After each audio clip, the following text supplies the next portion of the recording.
Good morning, everyone. Welcome back. I'd like to welcome everyone to our Community and Health Services Committee meeting on August the 13th, 24. Today we're going to be starting in closed session and we'll be returning to hear delegations and staff reports related to 84 Frederick Street, the operating model, the Waterloo Regional Immigration Profile, and 651 Concession Road. I'd like to now invite Julie Hale to conduct the roll call.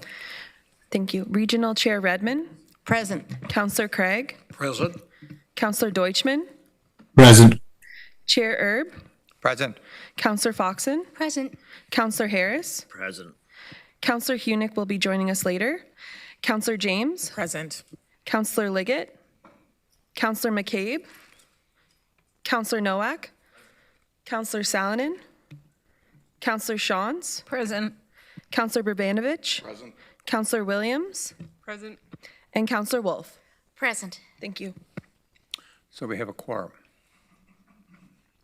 As we begin this meeting, we are again reminded that many of our homes and places of employment in Waterloo region are situated on the land that is the traditional territory of the Haudenosaunee and Anishinaabe and Chiton peoples.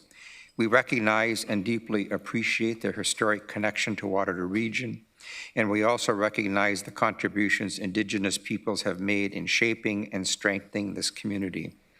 We are grateful for the opportunity to live and work here and reaffirm our collective commitment to keep the promise and challenge of truth and reconciliation real and intentional in our community, in our region. We will now I'd ask for a mover and a seconder to move into closed session. Moved by Councillor Liggett, or Councillor Wolf, seconded by Councillor James. Would you please use your button to indicate your support?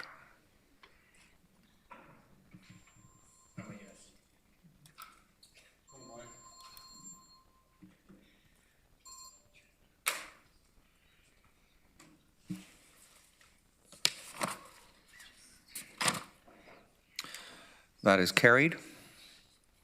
We will move into closed.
and ask for a motion to reconvene into open session.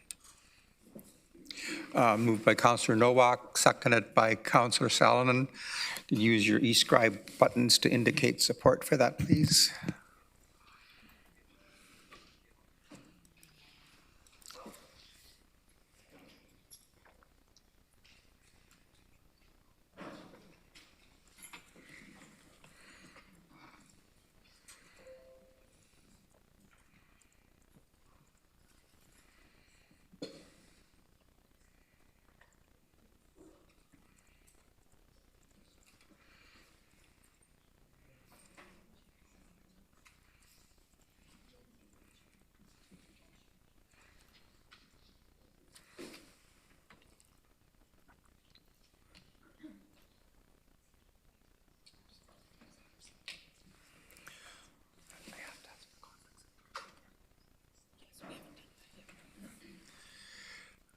That motion is carried. Are there any declarations of a pecuniary interest under the Municipal Conflict of Interest Act? None. We have no presentations. We have 9 delegations, and apologies for our having you wait a little bit longer than anticipated. For those of us that are joining us in person, you can proceed to the microphone when I invite you to attend. For those who are joining electronically, please leave your video or camera turned off and your microphone audio muted until you are called upon to speak. Delegations who registered before the deadline will have 5 minutes. Delegations who register after the deadline will have 3 minutes.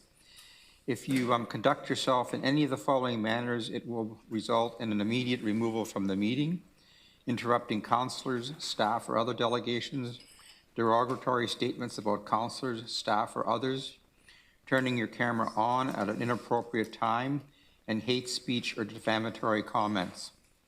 And one last reminder for delegations: please do not take offense if following your presentation there are no questions from council. This is council's time to listen and reflect upon the opinions and ideas shared with us from community members. And a quick reminder to the members of the audience: you are asked to maintain order, and this means that you not address the committee without permission of the chair, interrupt anyone, disrupt the meeting with unreasonable noise or vocal expressions such as applause, booing, or cheering, and displaying of any signs or any posters. And just as a reminder to committee, we'll be taking a lunch break following the delegation speaking, and then we will be coming back after lunch and dealing with the report on 84 Frederick Street. So the first delegation that is here in person, I believe, and has 5 minutes to speak is Jakara Drong. Is Jakara here?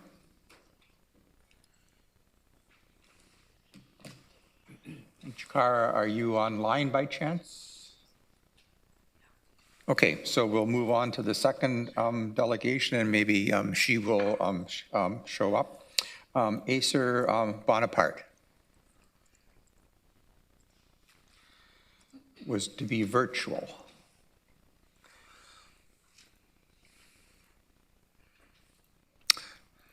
Nothing online.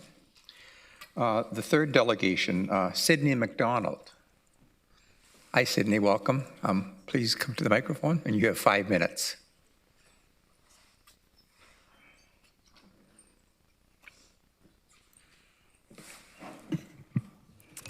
Good morning. My name is Sydney, and I'm a Master of Social Work student who calls Kitchener home. I'm grateful to be here today as I have been trusted with sharing the experience of a woman in Waterloo region who has experienced homelessness. I'm incredibly honored to share this story. Please note for those in person or listening virtually that this account mentions intimate partner violence.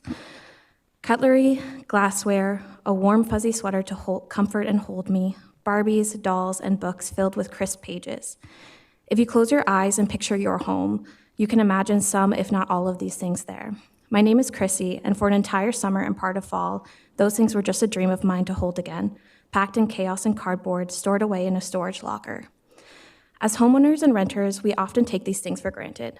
but I remember the first time I held a fork, my very own fork, and I was so overwhelmed with emotions that I completely broke down in my new home after being unhoused for several months. 10 years ago, I was engaged to someone who appeared as a good guy, but behind closed doors, he would show his true self. Often using drugs and alcohol, he abused me in every conceivable way. When police got involved, he would put his mask back on and try to have my daughter and I escorted onto the streets. My daughter was not his child, and he barely treated either of us like human beings. I wanted to get us out for a long time, but as an only parent, I could not put the two of us on the streets. The last straw was when he tried to break down the bathroom door and put a gash in my leg with a stainless steel stool. I arranged for my daughter to stay with her grandparents, and I had no idea what my next move for myself was. As long as my baby girl was safe, nothing else mattered to me. I arranged for my friends to bring a U-Haul while my abuser was at work.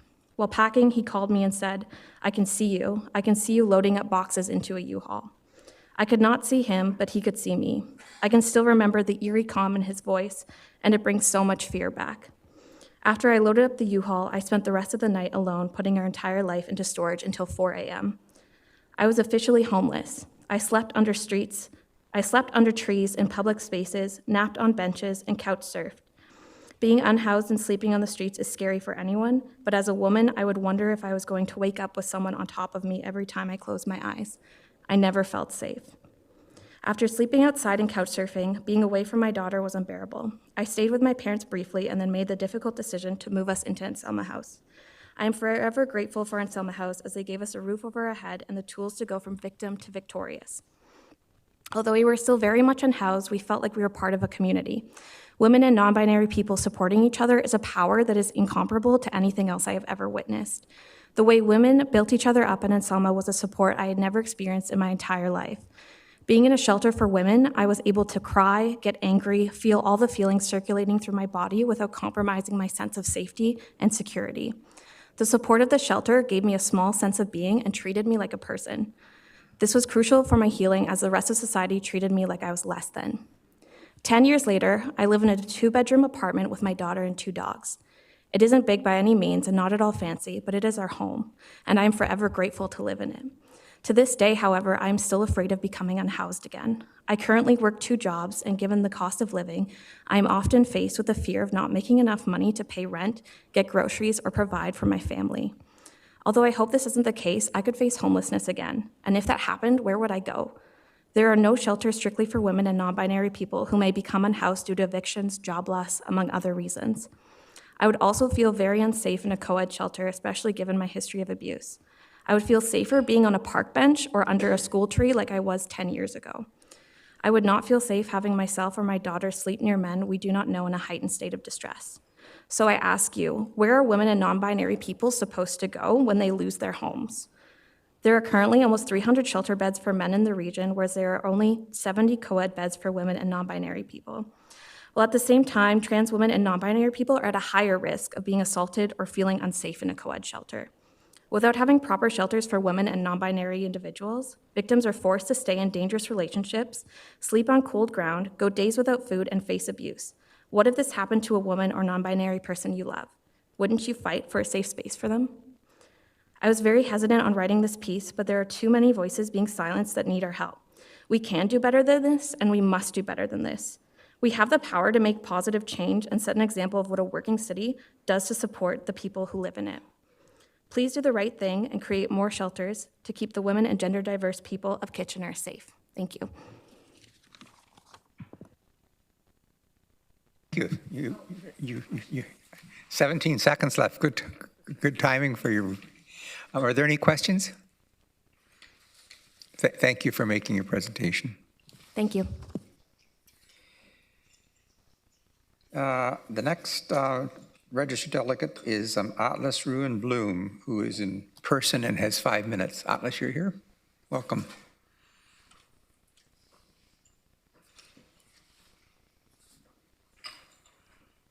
Hello, can you hear me? My name is Atlas. I'm a lifelong resident of Kitchener-Waterloo. I read an article recently in the Record discussing what could and should happen with the shelter.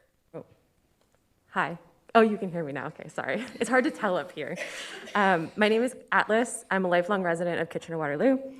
I read an article recently in the Record discussing what could and should happen with the shelter operations at 84 Frederick.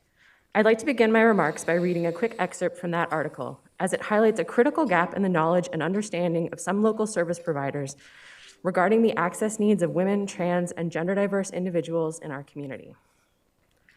Stephanie Mancini, co-founder of the Working Center, and said many women are comfortable in the co-ed environment of the King Street Shelter in Kitchener. There are 100 beds there, half of them occupied by women. There aren't separate sleeping quarters for men and women, but people are able to choose a place in the building where they feel comfortable.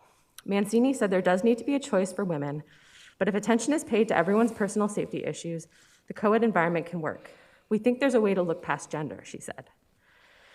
Comments like this may be well-meaning, although not always, but they convey an outdated perspective of the "I don't see gender" variety.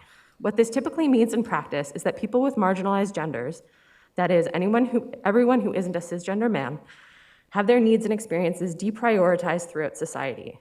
At best, this is based on an assumption that what works for men should work for everyone. After all, it has been our culture's gold standard for centuries. At worst, it's rooted in an actively misogynistic and transphobic disregard for our differing needs and experiences. Actual gender neutrality assumes everyone's needs can be met in the same space, as in the case of gender-neutral bathrooms that contain adequate facilities for folks of all genders and body types. Given that most bathrooms contain toilets and not just urinals, gender-neutral bathrooms tend to be easier to integrate, in terms of infrastructure at least. It's honestly pretty incredible to me how much cultural opposition there's been to gender-neutral bathrooms over the years, based on entirely unsubstantiated safety concerns that are rooted in transphobia. On the other hand, to return to Stephanie Mancini's comments about how the co-ed environment can work if attention is paid to everyone's personal safety issues, I have to wonder how shelter staff can provide such keen attention to shelter patrons 24/7. After all, to be a woman, non-binary, genderqueer, two-spirit, or trans person of any other gender, and to fall asleep in a public space, surrounded by strangers, many of whom are men you don't know and can't trust, that is an extremely vulnerable position that I would not feel safe putting myself in. Would you? Would your mother or your daughter? You see, a shelter space can only look past gender if it's equipped to actually respond to the needs of everyone who wants to access it, regardless of gender. Otherwise, all you've done is change what it says on the door. If a shelter is designated gender neutral, it only means that anyone is allowed to access the shelter, whatever their gender, without regard for whether or not they will feel safe enough to do so. Given that a local study on women's homelessness showed that 73% of participants had avoided co-ed shelter services due to safety concerns, with participants opting instead to spend their night on the street or return to an unsafe living situation they had already left, we need to focus on creating shelter spaces that are not gender neutral in name, but gender inclusive in practice. A one-shelter-fits-all approach is evidently not suitable for Waterloo Region at this time, and acknowledging this in the creation of additional shelter spaces is critical. As noted throughout the reports attached to this meeting's agenda, our region needs shelter space dedicated to women, gender diverse, and non-binary individuals, in addition to shelter space for families and all those who will be affected by the impending closure of the co-ed shelter on King. We have underserved our unhoused neighbors in the past, and 84 Frederick won't accommodate everyone either. But it can be the first of several shelters capable of addressing diverse needs together, because acknowledging and accommodating our differences is not a bad thing. Rather, it is an indifference to each other's unique needs and life experiences that is far more likely to perpetuate harm in our communities, in our shelter environments, and social services in general. Thank you. Thank you, Atlas. Are there any questions? Yes, Chair. Oh, Councillor Hudak. Thank you, Chair. I know that there are good news in the pipeline for those that have spoken already today. I'm not equipped to speak to it as fulsomely as Commissioner Sweeney could. I wonder if it's appropriate to ask for his comment regarding a women's shelter and a shelter for gender diverse peoples in the region at this time. Do you want to comment? You want that now, Councillor Hudak, or later when we're dealing with the report? I guess we can wait. I just thought it was very relevant to the previous delegations. Perhaps we could do it after the delegations. Okay. Okay? Sounds good. Thank you. Thank you. Ernest and Brittany have withdrawn their delegation for now and will be delegating later in the meeting. So next would be Laura Coakley. Laura, are you here? Who is here in person? Laura Plus. Welcome. Train them young. Get them used to it. Thank you for having me here today. My name is Laura Coakley. I'm a community member of Kitchener-Waterloo my whole life, and I'm here to support the new regional shelter space at 84 Frederick Street to provide spaces for cis women, trans women, and gender diverse individuals. The YW had 66 beds that were critical to our community to meet the needs of women experiencing homelessness. Those 66 beds were consistently at capacity, providing a safe space of refuge to a community of women experiencing new episodic and chronic homelessness. And those beds supported women who didn't have any other safe place to go, and for many where a co-ed shelter wouldn't make sense for them. Our all-gender shelter provides 100 beds to anyone in need. While we need this kind of shelter as well, to provide spaces for all genders as well as couples, and it also supports people with pets, this type of shelter isn't for everybody. I looked into the 20 major cities in Ontario, large and mid-sized cities, to see if there were any major cities that didn't have women-specific shelters for homeless individuals, so separate from domestic violence. Kitchener has the 6th largest population, with approximately 593,000 people. But it's the only major city without a women's shelter. I also looked at the mid-sized cities. There were 3 without shelters dedicated to women experiencing homelessness. However, they have less than a third of the population of Kitchener. So having a large city in Ontario with no specific shelter for women is unheard of across the board. Yeah, that's it for me today. I just wanted to voice my support for making the 84 Frederick Street shelter a women's shelter. Thank you. Thanks, Laura. Are there any questions? Thanks for attending. Our next delegation is Billy Howell, who has 5 minutes and is here in person. I'm here virtually, actually. Okay. Everyone hear me okay? Yeah, go ahead. Okay, awesome. Hello, good morning, everyone. My name is Bailey Howell, and I'm here today to amplify the voices of the women and gender diverse folks I work with every day in our region. These people are community members. Most importantly, they're mothers, sisters, aunts, daughters, and above all, they're people who deserve the same housing supports and resources as everyone else in our region. Their gender identity should not be a barrier to obtaining services that meet basic human rights needs. I work and volunteer in the community and social service sector here, including the Sexual Assault Support Center of Waterloo Region, where I've worked on their 24-hour crisis line and online chat. Additionally, I serve as a frontline shelter worker at Edith Mack and University Avenue Transitional Housing. I've been doing this for about a year's time, and I want to let you know that I've witnessed the devastating impacts of homelessness on women and gender diverse individuals in this region, and I've been seeing a steep decline since I moved here about a year ago. These issues manifest in our community in a way that you might not traditionally associate with the ideas of homelessness, and I ask this council to be flexible with their ideas around women's homelessness in our region. Over the next few minutes, I'm going to share some examples and statistics from the work that I do, letting everyone know that I have permission to do so, or they're referencing public sources such as Project Willow. One client shared with me one time, imagine you're being trafficked from the age of 14, and for most of your life, you've never really felt safe. When you finally have the chance to leave, when you've gotten an opportunity to leave your unsafe situation, you're told there's nowhere for you to go because of your unique and diverse gender identity. At SAS, the women and gender diverse folks I support consistently express concerns about the lack of adequate and safe spaces for them. One individual shared with me one time, I can't go to the King Street shelter, Bailey, because it's not safe for me. I saw my ex there and I don't feel safe. Seeing him is going to harm the recovery and work that I've done over the past number of years. I also can't go to the domestic violence shelter because I don't meet the mandate and we haven't been in a relationship for years. In July of 2020, I was working with a young female client at risk of experiencing homelessness. Our conversations in early May focused on shelter options or transitional housing for her. By July 1st, after an exhaustive and multiple setbacks, she was asking me to take her to purchase camping equipment to help her feel safer on our streets. The number one issue brought up on the support line at the Sexual Assault Support Center of Waterloo Region often stems from not having safe, adequate spaces for women to go in our region. Sometimes they're offered spaces, but they're not safely set up to support their unique needs or the violence that they have experienced. A quote from Project Willow really illustrates this, and I'd like to share this with the group today.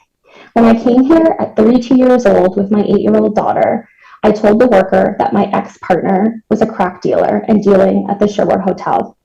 You know where she put me and my daughter? Exactly in the Sherwood Hotel. A staggering 83% of women and gender diverse folks have stayed in abusive or violent housing situations because it felt safer than being homeless. Additionally, 65% have avoided accessing necessary services and supports, such as food, basic medical care, out of fear they would run into their abuser or run into a more violent situation.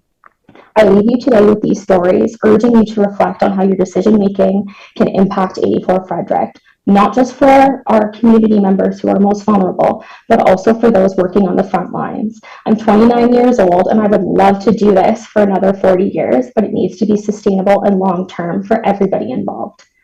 Please think about women's homelessness in a different way. It does not operate the same way as a men's shelter or what it used to do. I ask you to stay open to change and feedback and be willing to adapt based on our community's needs and be flexible. Listen to all voices, but be sure to listen to the voices of the clients first, and please prioritize a client-centered approach. Thank you so much for allowing me to speak today. I hope everyone has a great day. Thanks, Billy. I don't see any questions. Thank you for your presentation. Our next delegation is Eddie Grignon, who is to be here in person. Yep. And you have 5 minutes.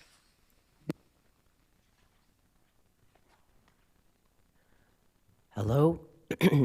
Hi, my name is Eddie, and I'm here to advocate for 84 Frederick to be a women's shelter as a former client of a women's shelter. I'm just here to tell my story and to put a face to this issue. When I was 19, I lost everything, and I didn't see it coming. I had given everything that I had to my partner, and he was asking for more. I left broken. Sorry. I left a broken person, and I walked directly into a doctor's office, and that doctor gave me the name and the number for a women's shelter, and that shelter saved my life. I would dearly love to say that it's not needed, but it is. And I don't think anyone sees it coming. I don't think anyone sees losing everything as an option until it happens. But the first time I ever saw a counselor was in that shelter. The first time I ever felt like I had a home where I could eat. And there would be a constant supply of food and comfort and family was in that shelter.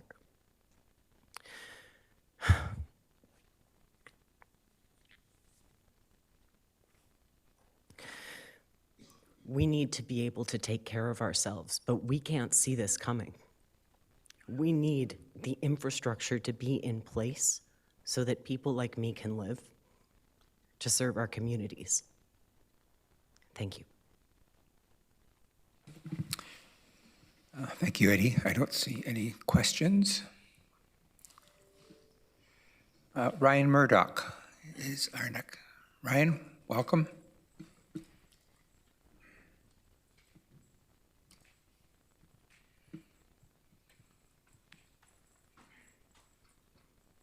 Hello.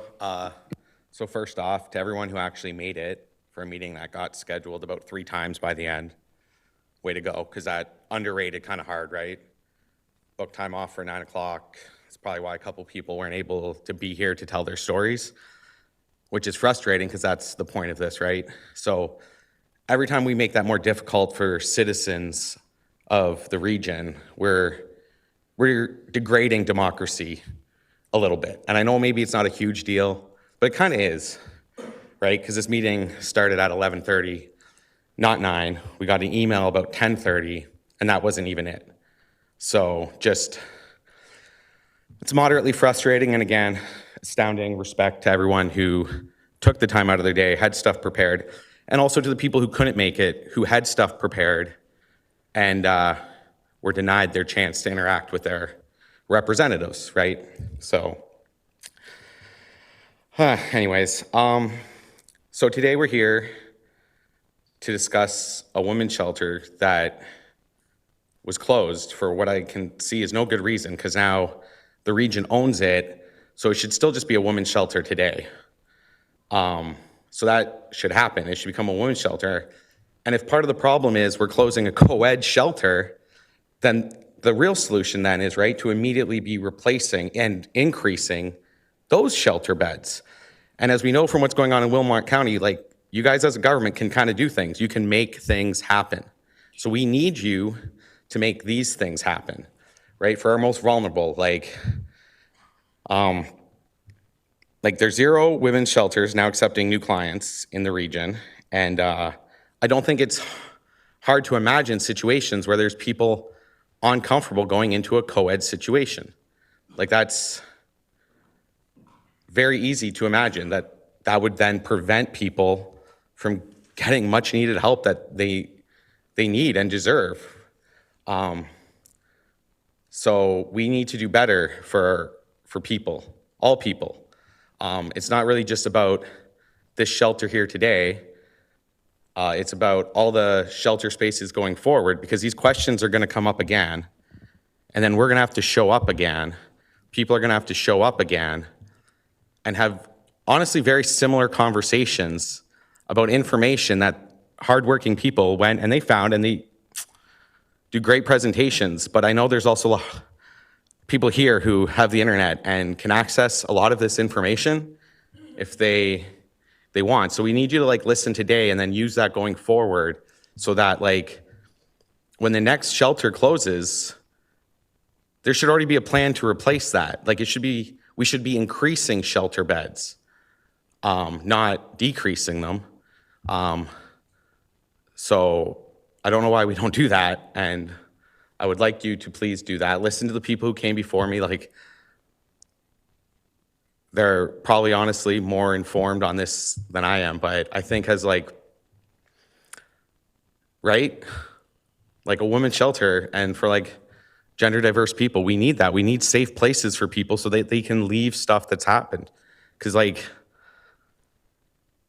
a lot of the good in our life that is good is luck, right? And things could go off the rails pretty easy, especially with how little of a safety net we have going as a society right now. So please really listen, really take this to heart. Use the power that you have to get this shelter open again and going as soon as possible. But then don't stop there, right? Increase funding to that shelter, make it a better shelter, make it better funded, better staffed, and then build another.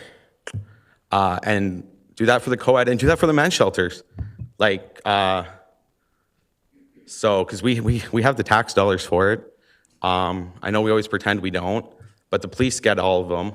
So if we want to help reduce some crime, maybe just claw a little bit of that back and put it towards making this sort of stuff happen. Yeah, also maybe just tax the rich more, and then we'd have the money to fix all the problems that they cause. So yeah, please listen to the heartfelt stories, the hard facts, right? We have both feelings and facts on the side of keeping this shelter open, getting it open. So yeah, thank you. Thanks, Ryan. I don't see any questions. Thanks for attending. Our final delegation that has registered is Julie Callflesh and Jillian Laurie who are online. There they are. And you have 5 minutes. Go ahead. Thank you. Good morning, Chair and Council members. I'm Julie Cobflesh, and I'm here today representing a coalition of local nonprofits, community advocates, academics, and concerned citizens who are focused on addressing this urgent issue of women's homelessness in our region. We are known most recently for releasing an open letter on this topic. While I currently work with Sanguine Health Center, I also spent 10 years working with many of you at the region and city where I witnessed firsthand how homelessness has evolved in our community. First and foremost, the coalition has support for or wants to support the proposal for 84 Frederick that's going forward today. This is a crucial step forward, and it's going to provide what we hope is a safe environment tailored to the unique needs of women and gender diverse who we now know and have heard time and time again today are experiencing homelessness differently. I want to commend staff here for working hard to come up with a solution and also mention that we are pleased to see the recent announcement yesterday of 20 new shelter beds for women in Cambridge. We are starting to move in the right direction. While these are valuable plans, they're longer range solutions, and we all know they're going to take time to implement. So we also want to draw attention to the fact that we need to be working alongside of these plans to address the growing needs of women experiencing homelessness in our community today and tonight, and certainly into the colder months.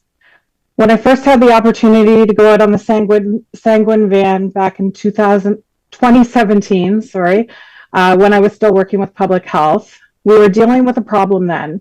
And now I can tell you it's a full-blown crisis. In the last few months since working with Sanguine, I've been out on the van 3 times. And the number of unhoused women that I'm seeing come out to our service, it's alarming. And it's a big change. And it's not just younger women. I'm seeing seniors, people with disabilities, folks coming from their jobs, but can't afford to actually pay for food and supplies, and even families. Project Willow's research has been referred to a few times that 73% of women have said they feel unsafe in co-ed shelters. So I just want to say that the coalition would also like to see the region adopt a gender-based analysis plus approach to your data strategy. This will help ensure our strategies are inclusive, responsive, and effective in addressing the unique challenges of women and gender diverse individuals. So again, just to summarize before I turn it over to Jill, we support 84 Frederick and we think it's a significant step forward. So thank you for that. We want to really focus on keeping an eye on the immediate need. There are women living outside and have been for far too long, and also that better data equals better outcomes. So now I'm going to turn it over to Jill. Thank you, Julie. Good afternoon, Chair Erb and esteemed members of Council, and thank you to all the delegations here today. I really appreciate the opportunity to speak. My motivation for being here is to help wherever I can. I grew up in a privileged family in Cambridge, moved away for post-secondary education, and then left the country to support my then husband's career. During the pandemic, I realized I could no longer protect my children or myself from their abusive alcoholic father, and after months of planning, returned to Canada. Were it not for the support of my family, I easily could have been one of the women looking for safe shelter while I put my life back together. I had no credit, no local experience, and no home. Shelters fall under regional jurisdiction, and we're appealing to you to continue prioritizing this work, support municipalities, and lead with compassion. We celebrate the news of a temporary women's shelter scheduled to open in Cambridge in the fall. This is progress, but 20 temporary beds are not enough for us to stop working together towards a bigger solution. Why am I here speaking to you today? I'm the marketing manager at United Way, but I'm committed to helping however I can. It would have been easy for me to point to someone else more qualified, with this work as part of their job description. However, if we all lead with compassion and the attitude of how can I help, we can create sustainable solutions together. The alternative is that women's homelessness and so many other issues will continue to fester. bogged down by bureaucracy and avoidance, and our community will regress rather than progress. Please choose to help however you can. Thank you. Thanks, Jillian. Councillor McCabe? Thank you. Through you, Chair. Just a quick thank you to everyone who's come in to speak. I really appreciate the honesty and the, the emotion that you shared with us as you spoke about your various realities and identified some of the challenges within the existing shelter space. And you clearly outlined, I think, for us all the need for additional shelter spaces. My question for, did we just lose Julie? My question for the current delegates was just if you could provide some examples of how the region or what you're thinking about how we could take that gender lens to some of the work that we do. Just wondered if you could expand on that a bit more, but we may have lost Julie. I don't know. It does look like we've lost Julie, and that is not my area of expertise to speak to. Okay, well, I can follow up with Julie then. I don't know if maybe she lost her internet connection or something. I'll follow up with her because I think that's something that would be useful for us to think about and to understand perhaps better, as staff and as counselors in the work that we do and the decisions that we make. So again, thank you to everyone who took the time to come in, and apologize again for the interruptions in the schedules. That made it that perhaps some people weren't able to speak today. That is the end of our delegations. I just want to double check that Jakara or Acer have not joined us in person or online. Okay. I'm going to ask Mr. Sweeney to respond to the question. Chair, sorry, I just saw someone motioning in the audience. I don't know what that. If were you thinking okay. You wanted to do. I'm part of the coalition that was just delegated. Can I answer the question? That would be through the chair. Yeah. Mm-hmm.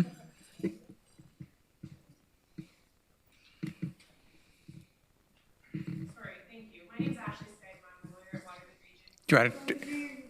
Hi, Ashley Skydema. I'm a lawyer at Waterloo Region Community Legal Services. I'm part of the coalition that was just delegating, so I'd be happy to answer your question. And thank you very much for that question. I think our analysis is that it's really important that whenever you're making your plan to end chronic homelessness, all the analysis when you're looking at solutions for homelessness, you need to have a gender-based analysis when it goes into that. So you need to set aside certain amount of numbers for women and gender diverse people, and that lens needs to be applied to like every decision that you're making, every policy decision that you're making around homelessness. And we'd love to talk more with you and work more with you about what that looks like. I know one of the big issues is how do we count homelessness? The point in time count needs to be very focused around women's homelessness, and especially because there is that hidden element to it. And so having that mindset when you're making decisions about how you do the point in time count is really important as well. Thank you for that additional information, and I think we can maybe leave that with Commissioner Sweeney and his very capable staff to either to work directly with you or to apply that work. I think I was understanding from Julie's. Her delegation was that maybe broadly across the region, regardless of not just the homelessness issue, but that broadly across the region, that's something that we should also apply to the work that we do and the decisions we make, because, in thinking and trying to be proactive, in our ability to try and be proactive and strategic to hopefully avoid, creating homelessness or issues like that. So thank you very much for that additional information. Okay, Mr. Sweeney, if you want to respond to Councillor Hunick's question. Certainly, through you, Chair. And maybe if I'll just take a quick opportunity to acknowledge the conversation that just came up, and thank you, Ashley, for jumping in there. The plan to end chronic homelessness, as everybody knows, was rooted in the idea of centering lived experience and looking at all of the work and solutions through an equity lens. And so those conversations are happening with partners in the community that have both, in some cases, some academic expertise and some lived experience, so that we are indeed applying those lenses to all of the decisions that we make. And particularly in ways where we perhaps have not in the past, and the system that we're dealing with today is often a result of some of those decisions. To Councillor Hunick's note, it's been referenced by a couple of the delegates already. There is a report coming after lunch where the recommendation is to indeed utilize 84 Frederick to serve women and gender diverse population, and also on the heels of the joint announcement we made with our partners and colleagues at the YW of Cambridge for a temporary shelter for women in Cambridge as well. I would be remiss if I also didn't acknowledge and thank all of you who came here today to share your stories, and the voices of the community continues to inform our work as best we can. So thank you. All right, so the plan is now that we're going to break for a brief lunch and continue in an in-camera session. When we come back shortly after 1 o'clock, then we'll deal with the report related to the use of 84 Frederick Street. And so what I need now is the motion to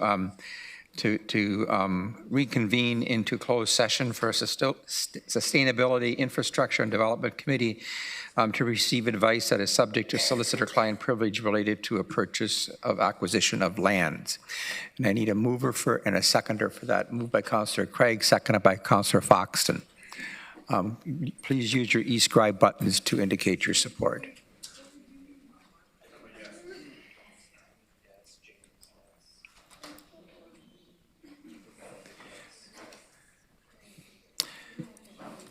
And that is carried, so we are convening into closed. Sure.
I'd like to call this meeting to order and ask for a motion to reconvene into open session, moved by Councillor Wolf, seconded by Councillor Nowak. Please use your e-scribe buttons to indicate your support.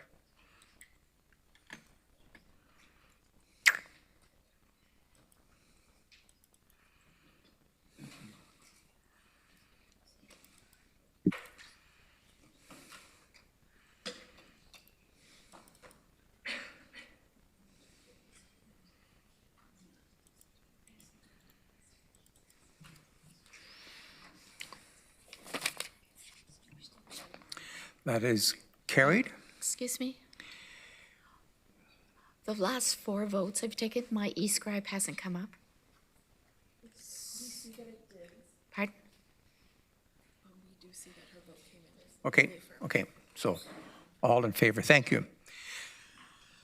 We have nothing on the consent agenda. We are now into the regular agenda. 9.1, strategic priority homes for all. The report on 84 Frederick Street operating model, which is for information only. It was distributed in your package. Are there any, I don't think Mr. Sweeney's, or Mr. Sweeney will make a few comments. Thank you, and through you, Chair, appreciate the opportunity. My colleague Kellyanne is also here to answer any specific questions. Just as a reminder and some context, staff came forward with a recommendation in June to purchase 84 Frederick from our partners and colleagues at the YW Kitchener-Waterloo. At that time, we were asked by a number of councillors around the Horseshoe around what the operating model might look like, and we committed at that time to come back in as short order as possible with an operating model that would reflect the needs of the community and some parameters that we felt were appropriate under the current circumstance. And so that was our commitment back in June, and so here we are today. The report is in front of you for information. The full operating model is also included in the report as an appendix.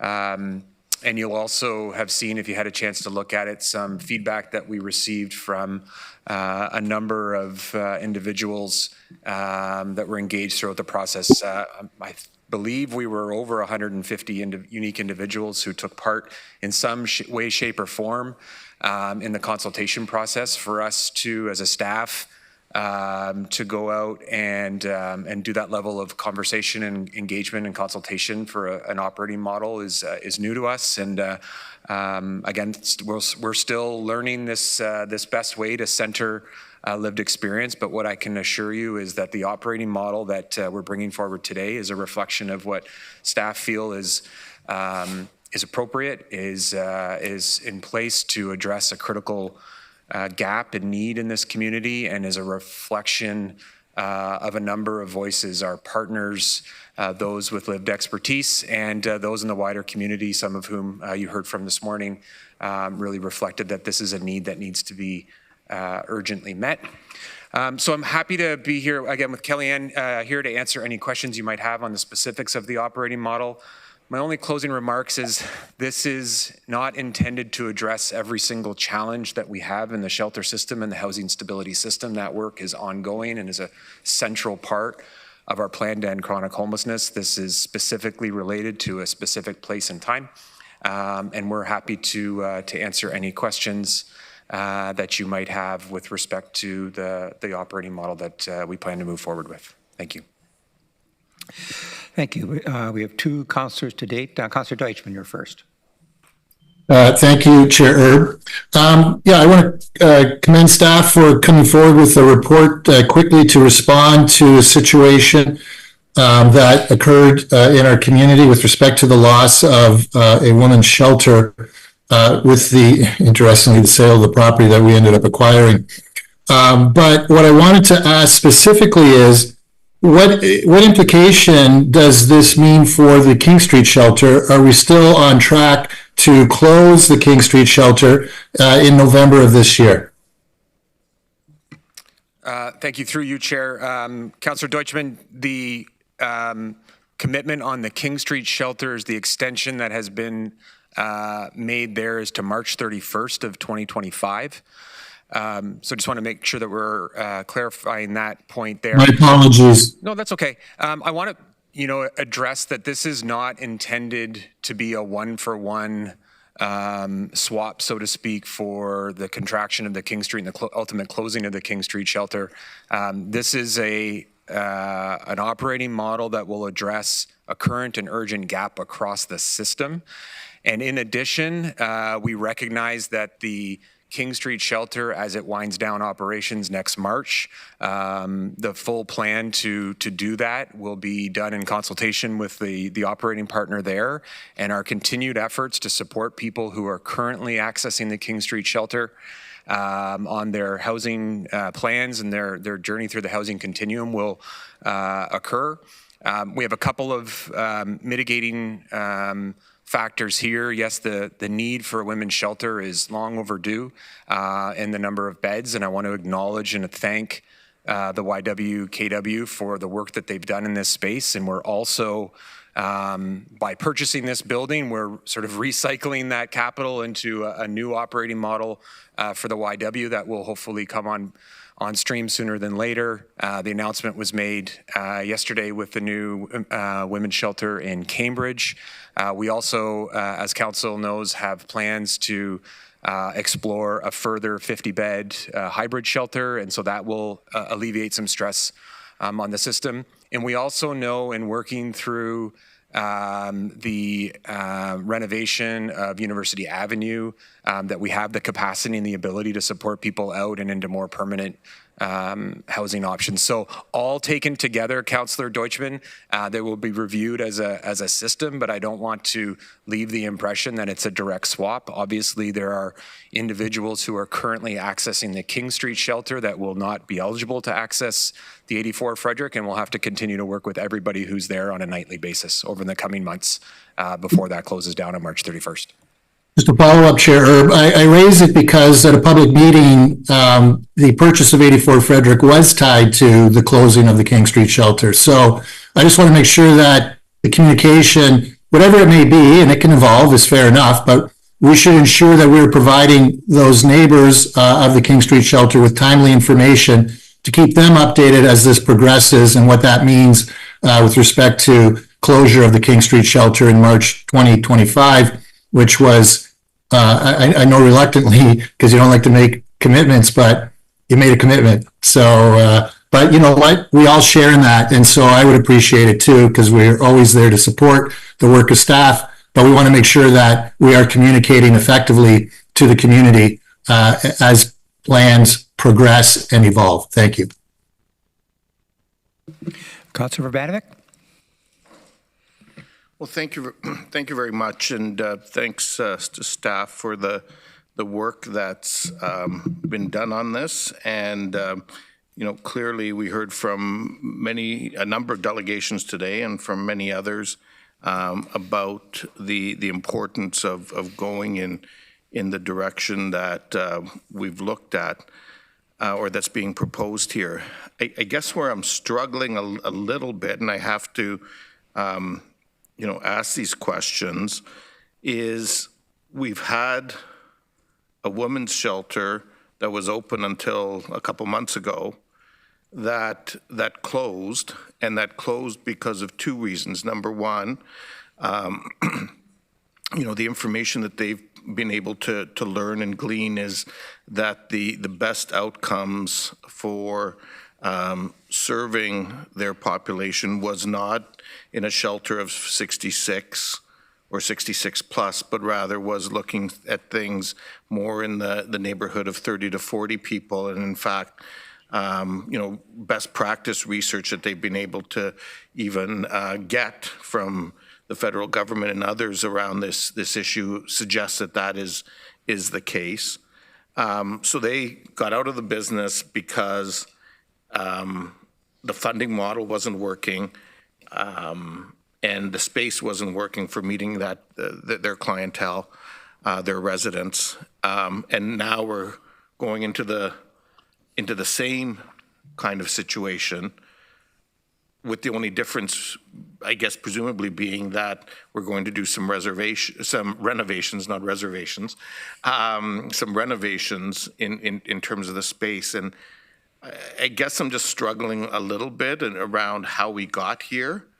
And, you know, would the situation today be different had we not purchased a building, but rather offered up the same amount of operating and capital dollars that we're looking at spending now to them as a partner, and you know, seeing it evolve in that way as opposed to where we are today? Thank you for the question. I suppose I can only sort of respond from our perspective as the service system manager and acknowledging the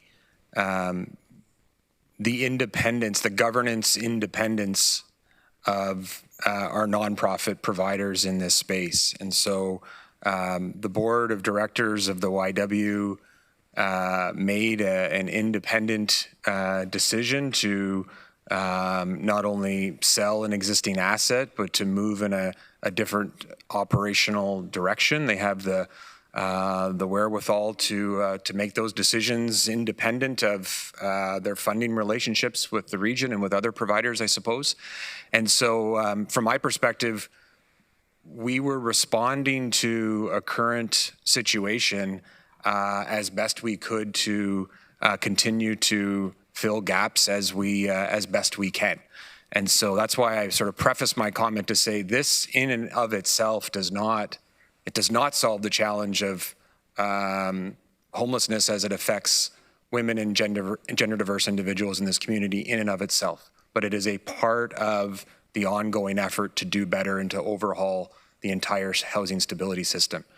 The YW has made very clear to us that they have a vision of their operational and strategic future in mind, and we have committed to exploring with them what that looks like. They have the resources to now go and do that, and again, I think even if these 66 beds, which will come in, will be in the same four walls, but they will operate under a different operating model that you see here before you. They will be operated by a different provider potentially. That will be an open process. And as the YW chooses to evolve its operating model, and if they're looking at more scattered sites, there are certainly subsets of this population that could be served independently and uniquely in smaller bed environments, whether it be access to addiction support or not. There's a whole bunch of different models that can come forward, but ultimately an independent organization made an independent decision and we responded as best we could. We purchased that, I can say, 84 Frederick without a preconceived notion of what that operating model could be, which goes back to Councillor Deutschman's comment with respect to the King Street shelter. It was very clear, it was overwhelming in our conversations and our consultations with community members that this is the gap we needed to fill most urgently, and that's why we're bringing the operating model forward today as it is. So I do appreciate that. I do feel, though, that it's important for us to understand how we got to that point, because, based on the, information that was shared by staff with us and so on at that point in time, it's not like, yes, it's technically correct to say it's an independent board making an independent decision and so on, but it wasn't done without, regular dialogue with our staff and so on before before they made that decision, and then ultimately before we subsequently bought the building, and now we're looking at this model. And so I think collectively we need to ask ourselves, how did we get to that point? How do we make sure we don't get to that point with other agencies and go from there? Because one of the things that sticks out for me is, my understanding is, the amount that we have set aside for an annual operating budget, for example, for Schwab, and how that compared with our contractual arrangement with the YW as a provider is very, very different from a financial point of view. And so, I just wonder if those same dollars were on the table, would the YW potentially have continued in that work? And so was there any discussion with them around that? So again, Councillor Vanek, I'm not trying to be intentionally vague in my response, but I do feel professionally that some of these questions would be best directed towards the YW and the decisions that they made. They made a decision, they informed us of their decision, and we, of course, offered to help them work through the ramifications of that decision. So the other points of your question in terms of where this could have gone,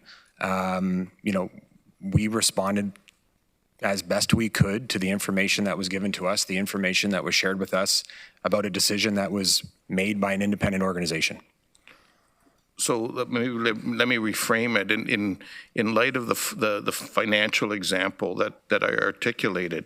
Is it reasonable to assume that for the sake of all of our partners who we're into contractual arrangements with, that this new funding model is the new model that they can all expect in terms of ensuring that there's an equitable approach to all the groups that we're working with on a contractual basis, whether it's the YW or SHIP or House of Friendship or the Working Center or whoever.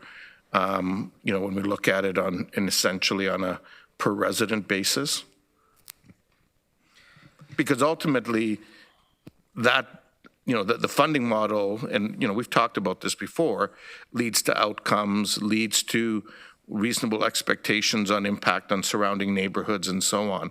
And so I just trying to understand how all these things correlate to each other as we, look at our very ambitious plan to end chronic homelessness and making sure it's done in an equitable manner. Yes, of course. Thank you for that question. So I would point council back to the plan to end chronic homelessness, and particularly to the actions that we've committed to in the what I'll call the first phase of that work.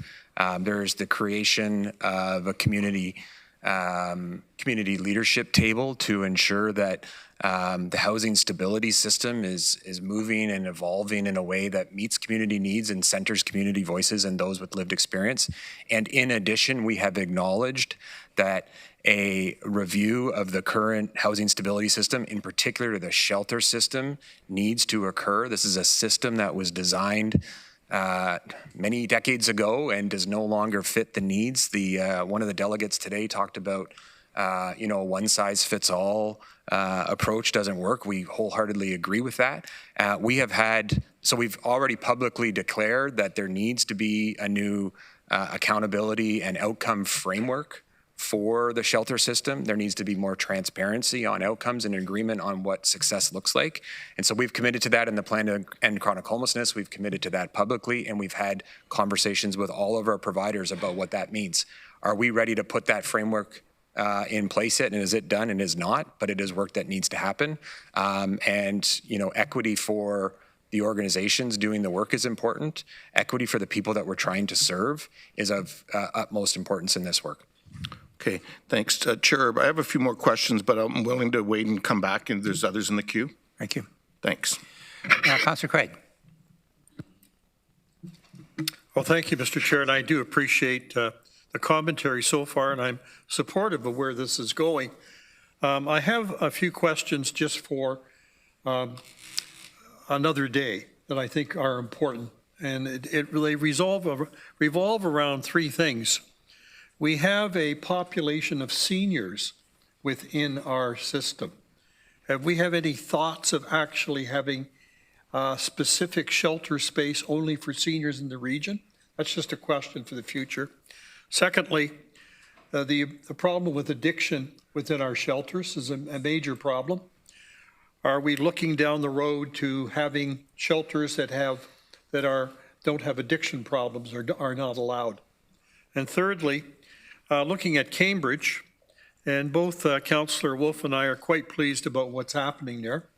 It is appreciated, But we also raised the issue of a youth shelter in the Cambridge area. And in the future, when you have no time, you got nothing else to do, could you get back to us about that? Okay, and I appreciate the work you're doing. Thank you. Councillor Shantz. Thank you, and thank you for bringing the report. I guess two things. One, and I've talked about this before, I still believe that we should be, in the aggregate, reducing the number of emergency beds and increasing the number of supportive housing positions. So I'm just going to say that again because I'm going to keep saying it. My question is, I really like this model. There were a lot of things in it I liked. And I'm not quite as familiar with what the YW model was. Can you outline maybe the key differences between what we're proposing in this model versus what was there? I'm wondering if I could ask Kellyanne to come to she'll have more detail on that. While she's coming to the podium, I do want to address your first comment. In the last year and a half, I guess we're almost at 2 years, we've more than doubled the capacity, the number of beds in the emergency shelter system through a number of and variety of means. And as we move forward in a plan to end chronic homelessness, the logic suggests that those beds will always need some. We don't know what that number is yet, Councillor Shantz, but certainly there will need to be a contraction if we're doing the work, the long-term work that we're meant to do. Kellyanne, did you pick up on Councillor Shantz's question around the differences? Thank you. Yeah, I did. Thank you. Thanks for the question. So through the chair, I think one of the most important differences through the model that we've seen with the YLW and the proposed model today is probably as well as terms of like peer support and lived expertise on site. That was really apparent when we went out to community with the co-creators in terms of having a percentage of staff that have lived expertise and experience, not only on the front lines, but also in management positions. So that was a really big piece for us. The other piece that we're looking at from a proposed model is additional wraparound supports. So the YW was great. They partnered with many agencies in the community, but we are really focusing on housing outcomes. So we're talking about increasing full-time equivalent employees specified around housing outcomes. The other pieces in terms of having outreach team on site. So those are some of the differences with the YW. I mean, they did great work. And also looking at a bit of an allocation in terms of increasing the FTEs on site as well. If I could, thank you. If I could have a follow-up on that. The one thing that I took note of here, and I don't maybe quite understand, a ratio of the sleeping spaces or single occupancy spaces. I think one thing that we've learned from when we used the motels during COVID, for example, is the importance for people to have their own space, even if it's tiny, right? But it's a space that they can call their own. Is that going to be available for everyone, or how am I to read that? Thanks, Councillor Shaw. It's a great question. So through the chair, we are looking to look at a percentage of the spaces at 84 Frederick to be single occupancy. So that will all be dependent on the acuity of residents that come into the shelter. And if they really need those single spaces, then the staff that will be working at the shelter will ensure that they get those. In some cases, some of the rooms could be 2. Occupancy at the YW potentially was 3 or 4 to a room. So we're looking at reducing that a little bit with our renovations as part of that operating model. Can we make them all single occupancy, and are you saying that 2 will be the maximum? Through the chair, I think I probably don't want to guarantee that 2 will be the maximum, to be quite truthful. We definitely want to ensure that there's accessible spaces, and that potentially will be single occupancy as well. It all depends on the acuity, and it actually depends on the footprint of the renovations. So we haven't yet started to look at that. We have the building condition assessment, which tell us some of the really high health and safety things that need to happen first in terms of renovations, and then we need to look at the blueprint of that with our partners and facilities and try to work on what that looks like from a room perspective and common space as we build additional offices, recreational space, potentially social purpose enterprise programming. And we want to do some of this, Councillor Shaw, it's with the provider. So the RFP is out right now. We want to make sure that they're on board and have a say into what programming looks in terms of health supports, Rainbow Health, all of those pieces. Councillor James. Thank you, through you, Chair Erb. Just a question around the Appendix C in this survey, the operating model. Were these responses used to inform some of the way in which the model is shaping for this? Yeah, okay, so, or did you want to respond? Yeah. No, thanks for the question. Yes, absolutely it is. Okay, so I just want to point out, when I looked through some of that data, and of the 129 respondents, 77%, they'd never stayed in an emergency shelter system. And the response for those who have stayed were significantly less. And I'm just mindful of getting into the situation where we're making decisions about, and there's not enough lived experience. And I know there's a lived experience group. So I just want to know what kind of extra outreach is being done to really speak to those who've experienced living in an emergency shelter system, especially in particular women and gender diverse individuals. Thanks for the question. Through the chair, so yeah, that's a really great point. And one of the pieces that we want to do when we have a provider on board is to ensure that employment has that diversity of lived experiences. So as the new provider is working with the shelter model and what that looks like, they will definitely have those voices of lived expertise. We have lots of community partners that we're currently working with the co-creators group and lived experience working group that are really walking us through what that is. And some is based on their personal experiences, and some are based on the connections that they have with lived expertise in this community. And so right now, those are the voices that we need to hear from, and those are the voices that we're trying to build this model around. Okay, and then just to follow up to that, knowing that, to track and measure, is there plans to ensure that there are continuous surveys that will go out, especially as things go on, just to track and measure some of what you're receiving now and compare it? Yeah, thanks for the question. Through the chair, yes, absolutely. And one of the pieces that are key that we got from our feedback was actual resident surveys. So that was a big deal as we went and worked with our co-creators and our lived experience working group. Residents want to have a say. Residents want to have a say around the programming. They want to have a say of how's it been so far? What are the services potentially that they aren't getting that they'd want to get in a shelter? So those pieces will absolutely be built into this model. It's critical that we hear from residents that are staying. Okay, and then just one other comment going through the report as well. Really appreciate the cultural relevance that went into this and kind of ensuring that there were culturally responsive and culturally aware spaces mixed in with this. Thank you. Councillor Hunick. Thank you, Chair. In following with Councillor James' remarks, I was really inspired by the cultural sensitivity, the gender diversity sensitivity, the propensity toward employment and different options for folks, and the valuing of lived expertise as employees. I think this is a step in a huge step in the right direction, and I hope that other municipalities around us will follow. Councillor Wolf.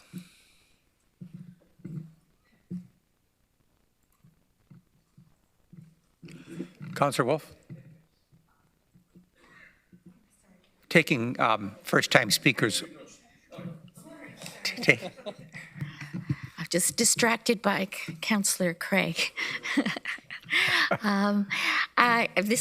One question. When do we expect this place to open? I don't know yet. Pardon? I don't know yet. Okay. As soon as possible. As soon as possible. I have a track record of putting dates out there that I haven't always hit, so I'm cautious. All right. Reading the report, I was extremely pleased to see that it's going to be a women's and cultural, gender diverse shelter. The report seems to have covered all the bases. And as Councillor Craig said, he and I and Mayor Jan are very pleased to see that the shelter will be opening this fall in Cambridge. That's a 20-bed facility that will be 24/7 and have wraparound services as well. And I know they've been very pleased with the support that they've received from the region. And again, kudos to everybody involved. Okay, we're going to start the second round of questions here. Councillor Banovic. Thanks again, Chair Erb. Just in terms of the recommendation, well, there's actually no recommendation. This is only here for information, which is something I'd actually like to change, and I'll get to that in a moment. I'm certainly pleased with the direction where staff has gone with this, and also some of the dialogue that's happened between regional staff and the municipality responding to issues and concerns that we communicated to the region with respect to how this might proceed, and also the challenges that, quite frankly, we're feeling in downtown Kitchener as a result of the density of agencies and supports that are being provided in that area. And so, I will say that, this is factual, that we know some of those challenges tend to be less so with the population that's proposed here, which is great. I guess my question to you, Mr. Sweeney, is the report indicates that this is what's being recommended for at this point in time, both in terms of numbers and the population being served. What does the future look like? Because that's where, potentially some concerns come to light, and I can tell you there, and we've shared these with yourself and with other senior officials at the region, with things that are happening outside the CTS site, things that are happening throughout our downtown, and there's pressure points that the rest of the community are feeling in a very real way. And so, I want to acknowledge, Councillor Stretch, who's one of our downtown councillors, is in the audience today. We're all feeling them, and we need to just make sure that there's a balance in place. I'm wondering if you can comment on that. Yeah, certainly. From a staff perspective, we certainly share your view and hope, and that we have vibrant communities, vibrant downtowns, and that people who need additional support in this community get the service they need when they need it and how they need it. In terms of the future, we indicated on recommendation of purchasing 84 Frederick that one of the tangible benefits of ownership is the ability to influence how the asset can evolve over time. And our goal would be that asset, that building, evolves lockstep with the plan to end chronic homelessness. Will, in 5 years from now, that building be the place where women and gender diverse individuals come to seek emergency shelter? Maybe or maybe not. Do we always likely need space for those individuals? Yes. We talked about the potential that down the road, if we do in fact have a community where chronic homelessness doesn't exist, the opportunity for supportive housing, for transitional housing on that site does exist. Absolutely. Do we have those plans, and can I share with you sort of what that looks like and on the timeline? I can't today. What I can absolutely assure council is we would not make any significant structural adjustments to this operating model without coming back to council, and they would be made in the context of the entire system and not in isolation. And I think one of the things that we've done and we're getting better at is really to be, as the service system manager, is really to focus on the system part of that to ensure that they're all working in connectivity with one another, regardless of sort of population and geography. I think we also have some work to do upcoming in the next period of time to look at social services in general and mapping those to the entire needs of the community. We plan transit, we plan housing, we plan water, we plan all sorts of different programs and services based on population growth and where people are going to live and what those needs are. I think we have to be more rigorous in our approach around social planning so that we know where those needs are going to be and where they're going to be met. So to say what it's going to look like next, yes, there's some flexibility in this, but it certainly is not our intention to move away from this model quickly or or to do so in a way that's not transparent and open with the stakeholders, including first and foremost regional council. Well, and certainly that's encouraging to hear. In fact, I think the motion that I want to bring forward is very much aligned with that, and I'll get to that motion in a moment. I have shared it with the clerk. I just really want to emphasize, I think as we look at moving to, a new residence upgraded from where it was before with the same number of residents and the mix of residents that we're talking about, I think, it's worked for many years, and I think it can continue to work.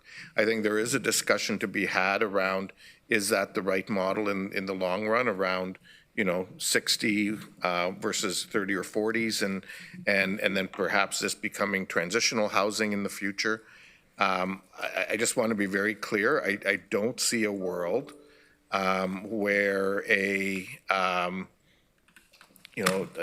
largely men's shelter, like, the Schwaben is a mixed shelter, but a largely men's shelter of 100 people, like the heart of the downtown, along with all the other shelters and supportive housing that's in that area, is not the right place to have it. And so I want that to be on the record and very clear about that going forward. I think, again, the model going forward around some of those things needs to be a little different. It needs to be spread out throughout the region and throughout the community. And because my concern becomes, and I've said this before, there's been a high level of care and support in the community. I'm feeling like we're hitting a precipice, and I don't want to see that level of care, whether it's in Kitchener or any of the other 6 communities in the region, start being lost, because we know that there's a lot of work we still need to do in this space, and so that's going to need to be maintained. So if I can ask the clerk to put the motion on the table, or on the screen rather.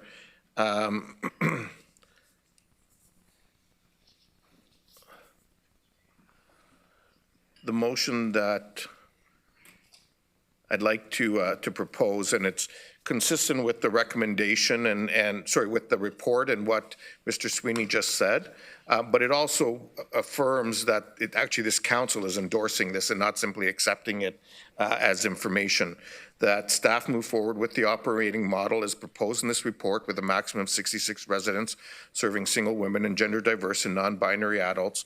And further, before any steps are taken to serve additional people or different groups of individuals, the region of Waterloo will discuss the proposal with community partners, including the host community, and a report with further recommendations will come to regional council before any changes are made. And that's consistent with what Mr. Sweeney had just indicated.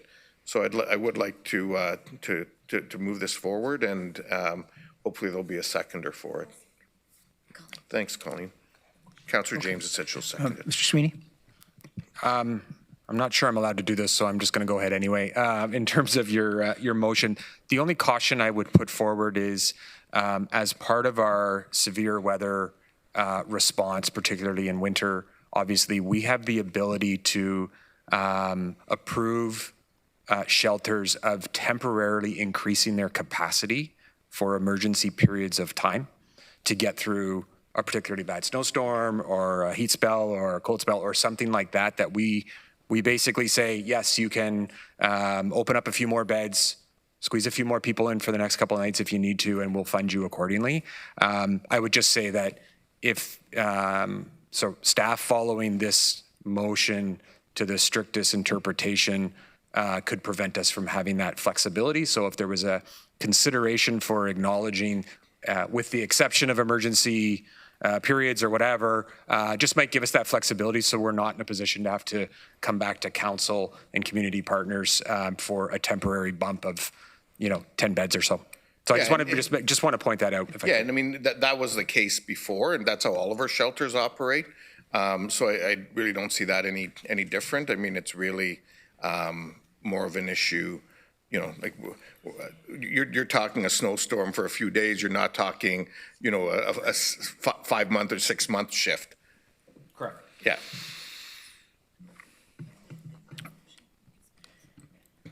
I can tweak it if you really feel it's necessary. I'm in your hands. I just would be remiss if I didn't have pointed that out just in case. That's fine. I'll add it, but it's understood that that's how the system overall operates. Great, so. thank you. So while you're tweaking that, I'll call, these are all second time. Councillor Craig. Well, Mr. Chair, just very quickly, Councillor Wolf corrected me. I don't allow that too often, but anyways, I was talking about how pleased we are about what's happening in Cambridge. Left out the fact that Mayor Liggett was also part of that, kind of exuberance about what's going on. That's all I want to say. Thank you. Councillor James. It's okay. I was just going to see if Councillor Ivanovic wanted to make sure that that language was in there about the extreme weather, Okay. so it's fine. And you're the seconder, correct? Yeah, okay. Councillor Hunwick? Thank you, Chair. If we don't vote for the motion on the floor, does the opportunity for the shelter still stand? Or do we need approval for this to go ahead? My understanding is, as staff and as commissioner, I have the delegated authority to enter into contracts and develop operating models as a surface system manager. So that my understanding is we would, hence why we brought it for information. Perfect. Thank you. Okay, do we have an amendment here? I have sent it to the clerk with the change in red, Mr. Chair. And I will say that actually the commitment was made. I'm not sure that sort of opening a new shelter and operating it and so on is something that's a delegated authority. Like I don't recall council ever doing that. And in fact, the commitment at the purchase that was made was that would come back here, which it has as information, but I would think that something that significant with multi-million-dollar impacts, really does need some direction from council. So that's maybe a different discussion for a different day, but for today's instance, that's what's being proposed. So are these new speakers on here now again? Councillor James? No? Okay. Hunwick? Sandy's new. Oh, Councillor Shantz. Okay. Yeah, thank you. I'm happy to support the motion. I think it just gives extra support to what staff are doing. So I don't see a problem with supporting the motion in that way. Chair Redmond? Thank you. I too don't have a problem with the motion. I guess I'm just wondering why it came forward at this juncture, understanding that basically it's asking staff to do what staff said they're going to do in the report, except for the limit for the 66 residents, which is already in there. So I guess I would just look through you to the clerk. We don't need a notice of motion because there was no motion on, so this is just going on. Mm-hmm. I have no problems supporting it because it's what staff said they were going to do anyway. Can we highlight what was added? It's in red. Okay. That's not in red on there. And That's weird. what's been added, Councillor Hunwick, gender diverse and non-binary adults, and then what's been added is subject to normal extreme weather protocols. Okay. All right. We have a mover and a seconder. Any other discussion? If not, would you please use your e-scribe button to indicate your support?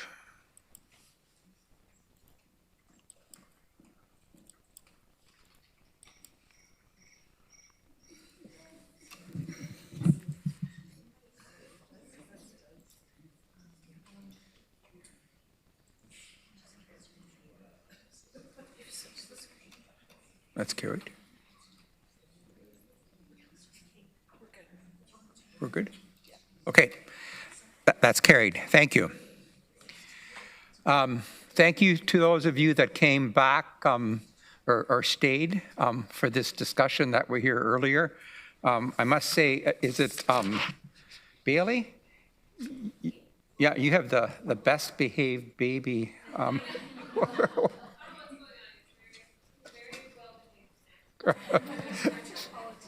Thank you. Thank you. On to 9.2, equitable services and opportunities, the Waterloo Regional Immigration Profile.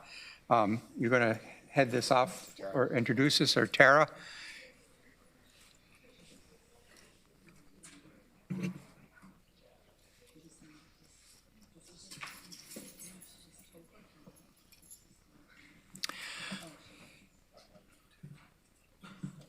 Welcome, Tara. I think you're, if you could turn the microphone on, please. Is that on now? Yep. Great. Good afternoon, Chair Erb. Thank you for the welcome. Chair Redmond and regional councilors. I'm very pleased to be here today to speak to all of you. I'm going to change direction of the conversation a little bit. My name is Tara Bedard. I'm the Executive Director of the Waterloo Region Immigration Partnership, and I'm happy to be here today to present the 2024 Waterloo Region Immigration Profile. This profile is prepared every census cycle using census and other data from Stats Canada and Immigration, Refugees and Citizenship Canada as a collaboration between the Immigration Partnership and our colleagues in Public Health and Paramedic Services. This is an important planning tool for the region and many community partners. It connects to the region's strategic plan for growing with care in profiling important data to support the delivery of equitable services. Before I share some of the data highlights with you in the profile, I would just like to acknowledge our colleagues Dan, Monica, and Bingying, who are up here in the crowd this morning. They are here from the Immigration Partnership and Public Health teams, and they have done much of the work to do the data collection, analysis, and preparation of the profile. And if you have questions on the content of the profile, they may come down and help answer questions later. Next slide, please. So I have a few highlights that I'm going to share with you today. And before I get started, I'll just say when we talk about immigration in Canada, we're talking about something that has changed a lot over the last 10 years. 10 years ago, when we were talking about immigration, we largely talked about permanent residents, people who come to Canada with a permanent status, eventually will most likely become citizens and live here for most of their lives. There's been a big change with a lot more temporary migration into Canada, and as such, this profile has changed over the years. And so we're looking in this profile at both temporary and permanent forms of immigration. The first highlight that I want to share to you today is around new permanent resident arrivals in Waterloo Region, which have increased significantly in recent years. Talking about permanent residents, so we're talking about people who come with a permanent status, either as economic immigrants, sponsored family members, and refugees who have come either sponsored by the government or privately by individuals in our community. From 2014 to 2019, new permanent resident arrivals in the region gradually rose from a low of just about 2,400 to just over 4,500. The pandemic travel restrictions put a real pause on immigration across the country. And since then, in 2021, immigration levels have started to jump dramatically, doubling from the previous figures of what we were receiving in the region. So that's a pretty big bump in new people coming into the region. Within the category of permanent residents who are coming into the region, except for 2016, when we welcomed a large number of Syrian refugees to Canada and into this region as a part of the federal government's resettlement initiative, the largest immigration category for permanent residents coming into the region are economic immigrants, people who are chosen to come to Canada because of their likelihood to be successful in our economy. I'll go on to the next slide. And this slide is looking at temporary residents in the region. And as we can see here, temporary resident numbers have grown dramatically in recent years in Canada and in Waterloo region. This category includes people who were born outside of Canada who are now living in Waterloo region as a temporary visa holder, typically on a study permit or a work permit. It includes international students, temporary foreign workers, and should include refugee claimants who are different from sponsored refugees who are resettled to Canada. But that data is very difficult to access. We are still trying to get it after a year and a half. So this data that is in the profile only includes people who are on work and study permits. The data that we have gathered is available in two forms. It looks at the flow, which is the number of new permits issued in a calendar year. Those are the lines that move on the chart. And it looks at stock, which is the total number of permit holders at the end of a calendar year that are in the region. Those are the bars. Both are going up dramatically, especially in the last few years, with international students making up the majority of temporary residents in the region. If we look at flow, the number of temporary permits issued each year in Waterloo region nearly doubled during the last 5 years, from just about 17,600 in 2018 to almost 37,000 in 2022. This represents over 100% growth. And if we count all of the permits that were issued in that time, that's over 122,000 temporary residence permits issued to people who were in this community.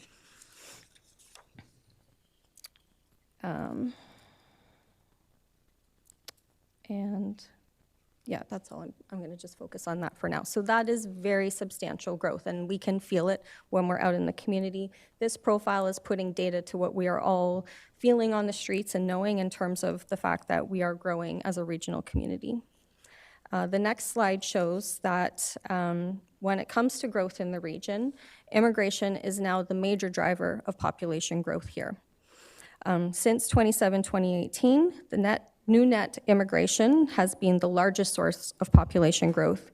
New net immigration is the difference of those who are coming into the region minus those who are leaving. So we have more people coming in than we have leaving.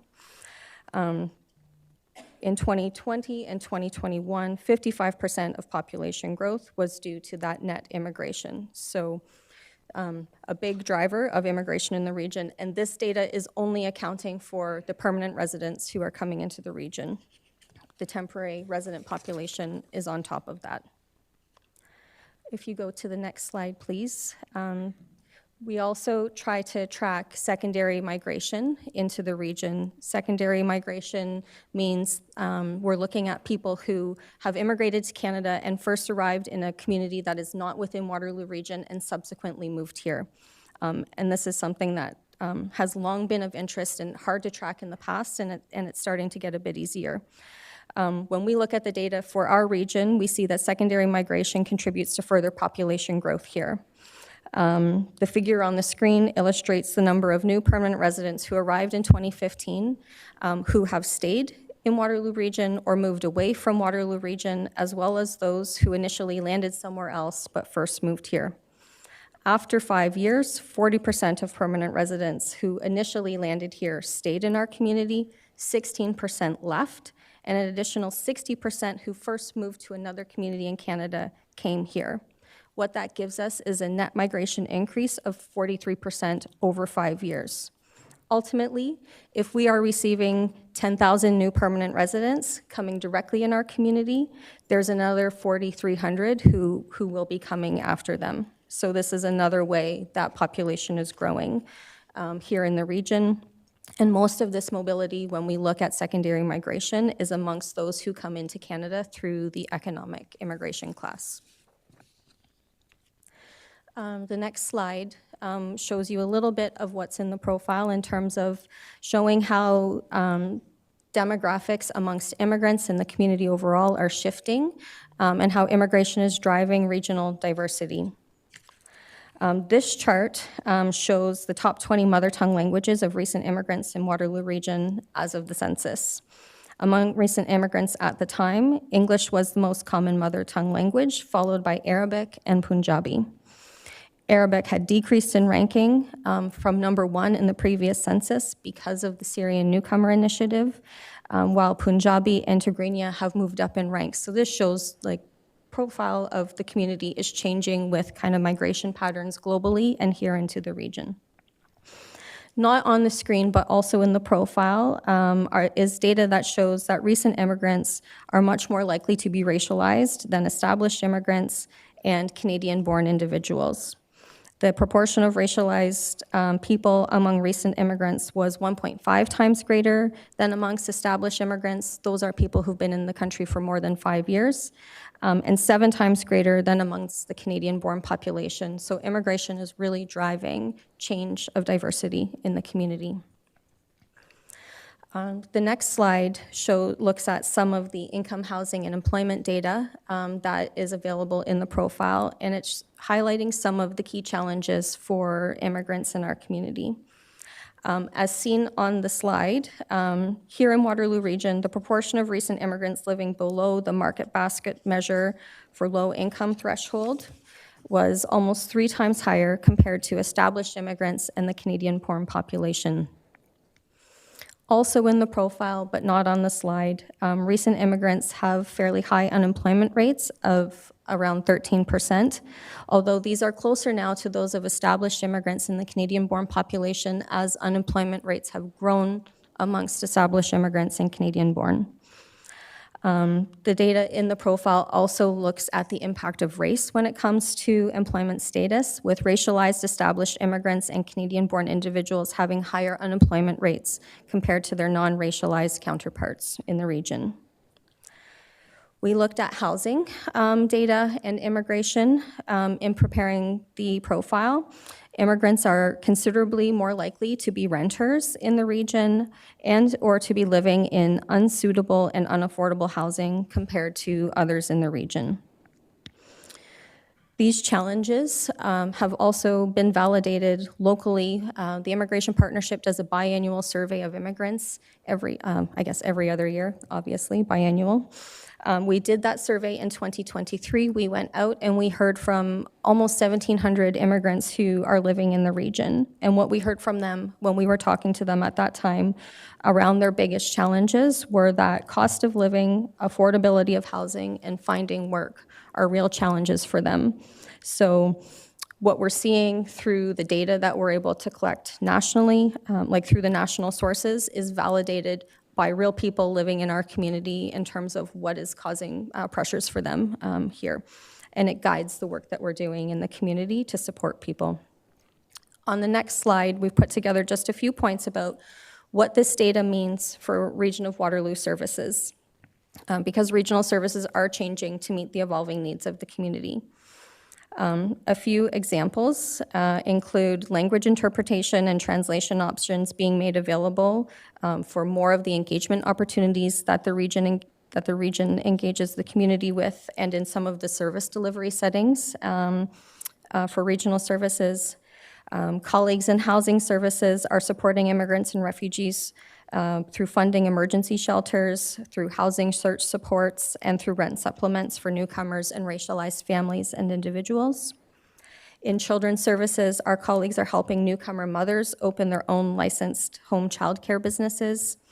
And Public Health's neighborhood nursing program is serving immigrants and refugees through targeted partnerships with newcomer serving organizations. I'd like to stop talking about the data now, and I would like to invite a colleague to come up and join me. I'd like to invite Dr. Ernest Osei to join me. Ernest immigrated to Canada from Ghana a number of years ago, and he is now the Director of Medical Physics at the Grand River Cancer Center here in town. He is the current chair of the Immigration Partnership Council, and he's here today to share a few remarks on behalf of the Immigration Partnership to talk about some of the ways other partners in this community are responding to the changes that we're seeing in the community through immigration.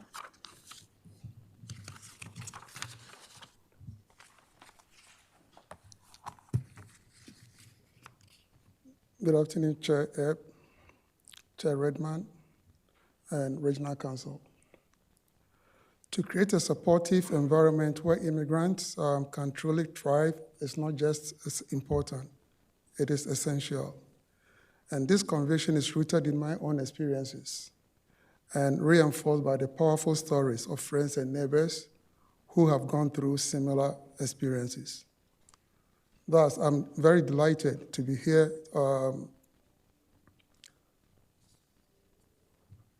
here today on behalf of the Immigration Partnership Council to express our gratitude to the Immigration Partnership and public health staff for gathering and preparing the Waterloo Region's 2024 immigration profile. We also extend our thanks to the public health partners for their dedication to this crucial collaboration effort for nearly 20 years. The 2024 profile clearly demonstrates that significant changes are occurring in the Waterloo region and is largely driven by immigration.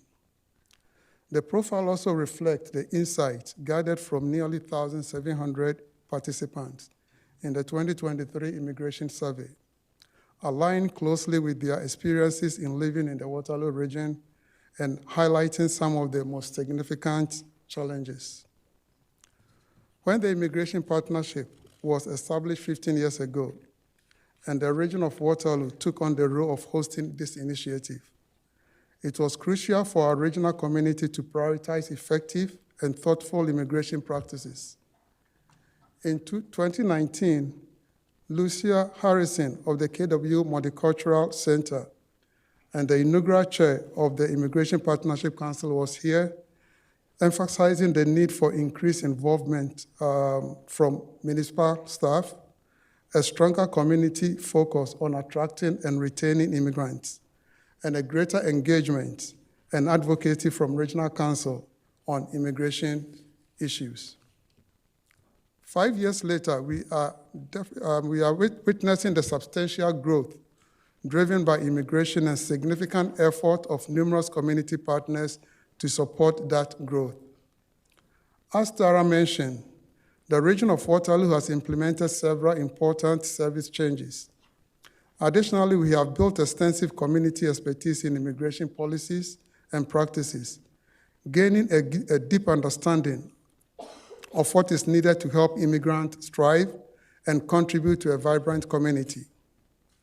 Recently, we successfully raised and allocated nearly $1.2 million to support local initiatives aiding several thousand Afghan and other refugees, Ukrainians fleeing conflicts, and other newcomers. We help community partners apply for over $250 million in federal funding for immigrant settlement, language learning, employment, and community connection services for the 2025 to 2030 period. Our efforts have been pivotal in enabling community partners to launch impactful programs, such as the Workforce Planning Board Workplace Immigrant Network, which bridges the gap between local employers and the immigrant workforce. Additionally, we have introduced and sustained initiatives that promote a welcoming community, foster belonging for immigrants, and drive anti-racist change across organizations, among other important efforts. The focus on immigration and the work of the Immigration Partnership remains as vital to our regional community today as it was at our inception. Our ongoing commitment to settlement, employment, and fostering a sense of belonging aligns closely with the regional council strategy, which is growing with care. We have applied for federal funding to support the Immigration Partnership collaborative efforts through 2030, and are beginning to develop the next 5-year regional strategy for enhancing community through immigration. We look forward to maintaining our strong partnership with Regional Council and all our municipal partners. We invite you to share your input as we establish community priorities for immigration in the coming years and seek your endorsement of the Immigration Partnership upcoming 5-year strategy, which we will present in the coming year. Thank you very much. Thank you. That's the end of your presentation. Okay. I have a couple questions from councilors. Councilor James. Hi, thank you, Tara, for coming today and giving the presentation. I just had a couple of questions just around some of the data, okay? So in one of your Appendix A for the Waterloo Region Immigration Profile, just speaking of some of the racial disparities, and I'm looking about the way that the race is disaggregated, I guess. I don't even know if it's possible for clerks to pull up it is the Appendix A, Figure 20. It's on page 33.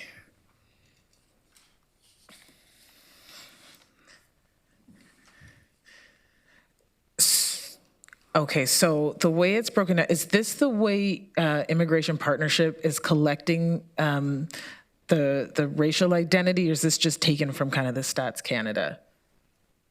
These are the categories that come from the data sources.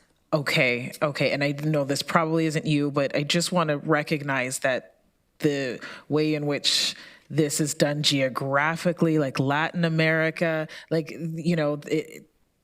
there's some disparities that could be problematic. So I just wanted to point that out. I know it's not you, but it's something that when we're looking at data to be very conscious of. The other, not so much a question, but more a comment, because I did want to flag that. Around, I guess, what is it? Figure 27, when we were speaking about racialized groups, where am I now? I just want to get that up on the screen. Rates of unemployment by racial immigration status. And when I was looking at, it would be page 45. Looking at the recent immigration unemployment rates, and what I found very interesting was that for Kitchener, Waterloo, Cambridge, the rates for those who are Canadian-born was higher for unemployment. And I don't know if within the work that you're doing, if there's, research as to why, but that stuck out to me, and it's comparable, kind of across the province. So, and almost goes to, I guess, with some of the reports that were coming in terms of unemployment rates of racialized immigrants. But then when I looked at that, I saw Canadian-born racialized that were underemployed. And I don't know if there's some, if you've got evidence around that, but it was just something that stuck out to me as interesting when I was going through your data. Through the chair, I'm sure that there's a lot of data that looks into the why of that. That is not some of the work that we have done through this profile. We do know that, when newcomers arrive in this country, they are coming largely to get into work. And so, with coming with oftentimes limited resources or not wanting to, spend away their entire life savings upon arrival here, people get into all kinds of work. Some of it very meaningful and well paid, some of it less so, but in employment nonetheless. So I think some of that plays into what you see in that data right there. Thank you. Councillor Liggett. Thank you, Mr. Chair. My question, when I look at the data, I don't see anything prior to 2013. And when you talk about the percentage of immigrants being 25%, do you go back prior to 2013? I'm thinking in particular of the waves of immigrants that came in the 50s, 60s, and 70s, are they reflected in that 25%? Yeah, so through the chair, so the 25% of population who are immigrants include people who are now citizens, anybody born outside of Canada who may now be citizens or permanent residents. So that does include people who would have come in much earlier waves of immigration into Canada. Okay, I just wondered because the data only talks about the earliest it goes back is to 2013. So I just want to make sure that that's reflected in there because people are going to start thinking everybody has come in recent years and we're being overrun, by immigrants to our country. There's that, I hate to add to that discussion if that's not actually factual. So I think it needs to be pointed out that 25% of the population may have come back in the 50s and 60s and 70s, part of that percentage. Thank you. Thank you for that. Councillor Craig. Well, thank you, Mr. Chairman. Through you, I appreciate the breakdown today. My question really follows along some areas I think that we're not coping with very well. You had a chart up on, I believe it's transitional, was it students coming into the region? And I think the point being that out in the community, some of the community services are being overwhelmed by this factor. And I'm wondering if you could get back to us at some point. I don't want to get into a lot of specifics, but the food bank, certain organizations that provide free lunches, usually to the homeless, are now being overwhelmed. And I'm wondering if you could specifically look at that and report back to us about the effects, because it is a bit distressing. I'm talking, one of the places I visit on a weekly basis is the Trinity Table at Trinity Church. And they have 3 times a week, they have free lunches, and they're getting overwhelmed by students. And I think we have to deal with that somehow through Conestoga College or whatever it may be, and start talking about that and resolving it, okay? If I may. If you could possibly report back. And I think the other thing too is I'm finding some of the refugees, as you said, being in shelters and then eating at these luncheons. And that doesn't seem to be a very supportive way of welcoming people into Canada when we stick them in shelters for a period of time. And I understand that may be our only option, and I'm not being highly critical, just pointing that out. But I really would like some commentary, especially around the students. Okay. Go ahead. Through the chair. We spend a lot of time talking about the international students in the region and some of the impacts that we see in the community as a result of the very fast growth of that population. And we've recently done, I'd be happy to bring another report back later that is kind of looking at what's happening in the community. There's actually quite a lot happening through our post-secondary institutions and also with other organizations in the community. And so a lot of what we've been doing is try to just piece together all of the different supports that are available so that when the students are showing up at different points in the community, those people know about the services and supports that are available to them on campus so that we can be referring students back to the on-site services that the college and the universities have been developing as a first starting point for them, before we're putting additional pressures into other services in the community. And then looking at really what are our gaps and we need to be looking at out in the community that fills in what is not available through the post-secondary institutions. And with respect to refugees, we also spend a lot of time with this population in particular. We have a refugee task force, which the region co-chairs with one of the community agencies in the region. Exactly this, trying to make sure that we don't have to result in having refugees housed through our shelter system, because that is not the kind of welcome that we want for those people who have come into our community fleeing conflict. And there's a lot of work happening in the community to avoid that shelter stays are necessary. And where shelter stays are necessary, together with colleagues in housing and community service providers, to make sure that families are supported to move out as quickly as possible into appropriate accommodation. Well, if I may, Mr. Chair, could we have something come back about the commentary I made? We can maybe add that to the council tracking list. Okay, yep, thank you. Okay. I appreciate that. Councilor Van Beck. Thank you very much. Thanks, Tara, for coming forward, and Ernest, great to see you again, and thanks for being part of today's presentation. You've been doing lots of great community work for a lot of years. I just want to go back to the one chart that Councillor James referenced, and that was the one that sort of showed the different populations from 2016 to 2021. And then if we actually think about what's happened, not this one, the one before that, yes. What's happened since 2021 is, in fact, probably in some cases significantly different, and in others similar. I think of, for example, the Ukrainian population that came in 2022 and 2023 primarily. Do we only really have this insight every 5 years when the actual census happens?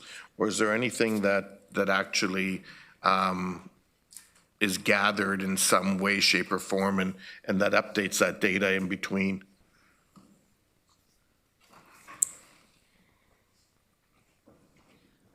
I'm going to wait and let Monica reply. Thank you for the question.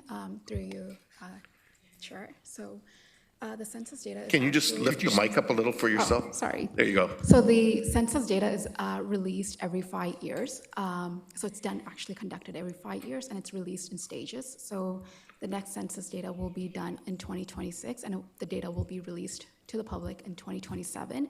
We do have the immigration survey data, which we could analyze and report back to you. Yeah, I mean, I think it would be just interesting to understand, because there has been such growth locally, particularly in the last few years. It'd be maybe helpful for us to take a look at this and get some of that more current data, as best as we can, recognizing the full accurate picture won't happen until 2027, I guess, based on 2026 data going forward. And then the second question I have is in terms of, I remember there was a stat a number of years in the past, Tara, where we, the primary income, the primary groups of incoming immigrants, went to Toronto, Montreal, Vancouver. And then I believe, we were for a number of years in the top 5 for secondary immigration. Is that still the case in terms of, are we still in the top 5 for secondary, and how do we rank in terms of primary? Do we have a sense of that? That's in the report. So thank you again for the question. Through you, Chair, we don't have that information currently. I mean, in terms of secondary migration, I will add. What we know through the data work that we have done is that within Ontario, we have the 8th highest proportion of new immigrants coming to Waterloo region, and 3rd outside of the GTA. So the GTA is still a big driver, but we are growing, and we are growing fast. And when we look at, I guess, the rate of growth here compared to nationally, it's much faster growth here. And we have also seen, we see the numbers in terms of secondary migration. We are a net receiver, and I think a lot of that comes from Toronto, in the Toronto area. Yeah, I think, as we go forward, both at the region and at the area municipalities in terms of, service delivery and so on, digging a little deeper into that data would probably be helpful going forward, just so that we're making the best possible, investments and policy decisions to support, both current Canadians as well as new Canadians going forward. Awesome. Thank you very much for the great work. Councillor Hunick. Thank you, Chair, and thank you for this excellent report. Two thoughts that come to mind and that I want my regional council colleagues hopefully to keep in mind as budget time rolls around. This report, I think, and the net total of immigrants in Waterloo region are a testament to the services that we do currently provide. However, this report does elucidate that there are real obstacles in regard to employment and career development for new residents of the region. And so I think we really need to keep that in mind when we're considering legacy funding of organizations versus equity-seeking group funding. Thank you. Okay. I don't see any other questions. Thank you for the report, for being with us today. Thank you for having us. And we're receiving that for information only. I neglected at the beginning of committee to inform committee that we have a hard stop at 4 o'clock for a 10-minute break. It's now 10 to 4. And I'm wondering if maybe want to do that now and then resume.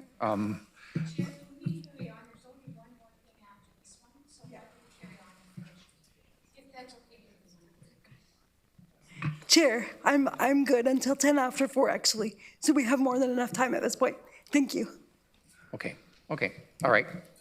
All right, so then on to 9.3.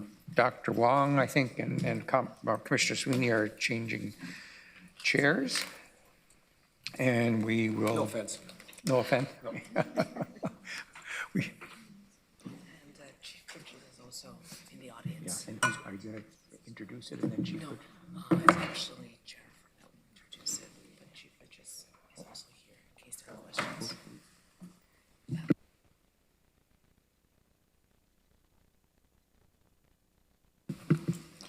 Okay, we're on to 9.3, concession road redevelopment, and invite Commissioner Rose to introduce the report. Thank you, Chair Erb.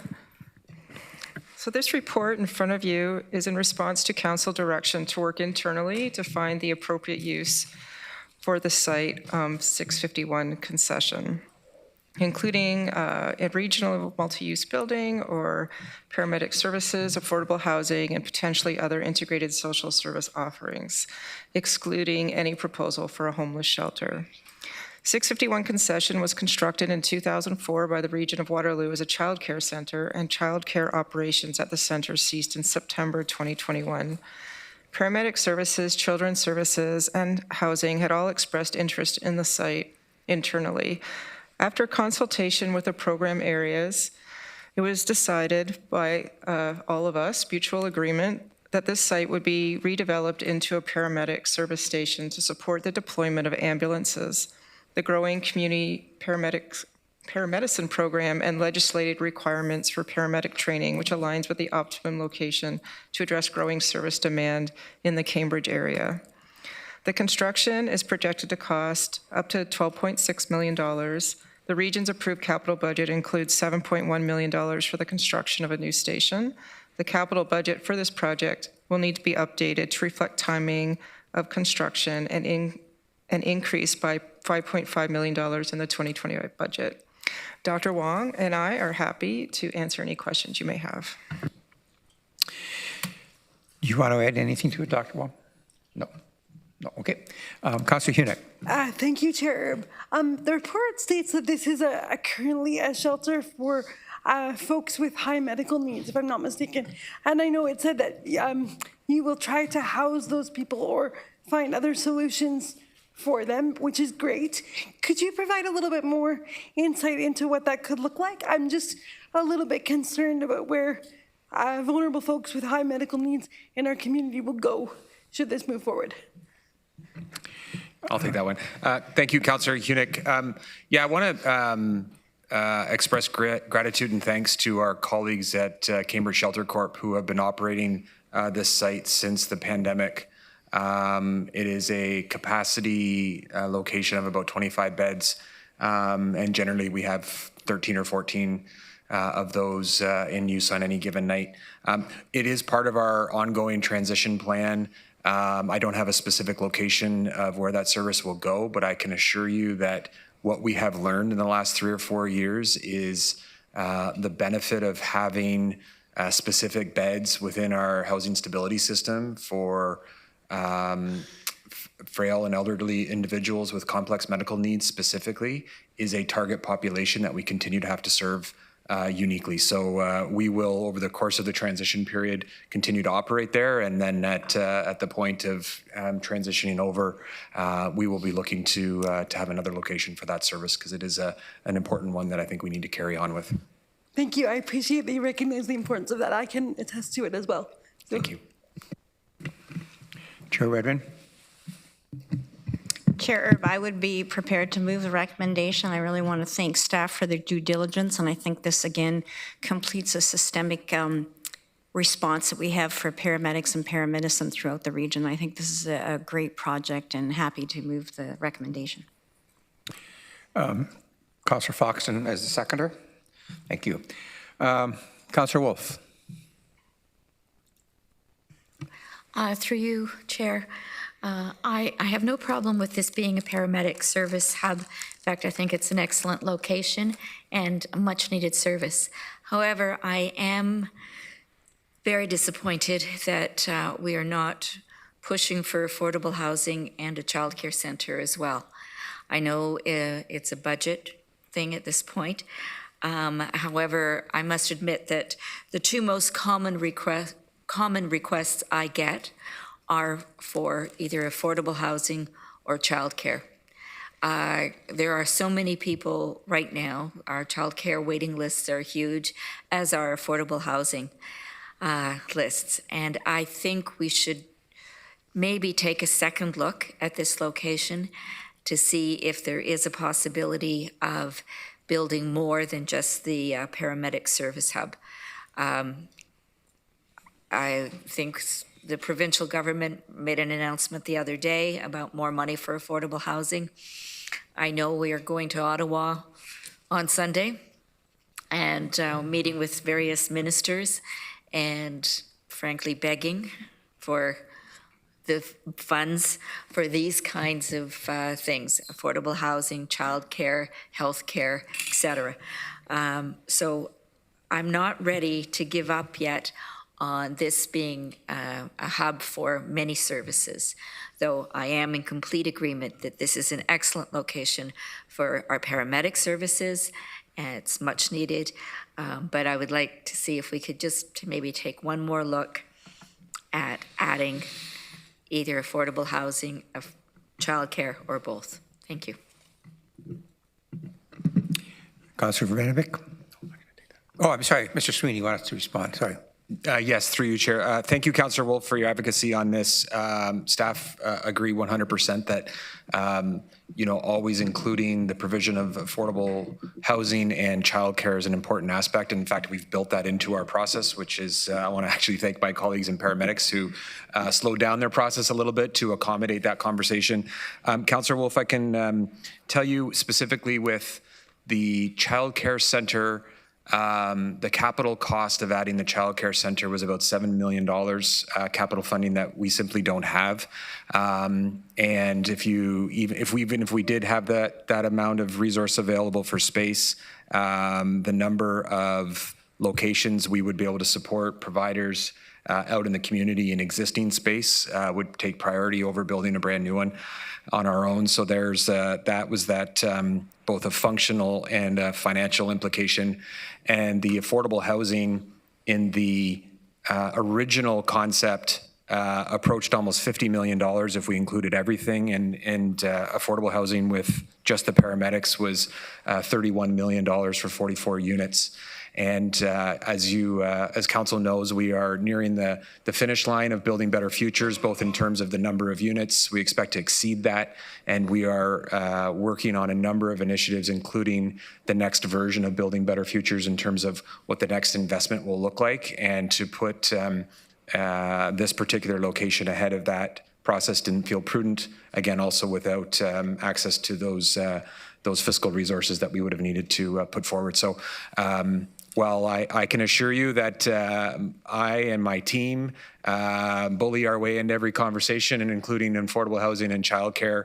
I'm very comfortable with the staff recommendation that's come forward here today. Councilor Vanovic.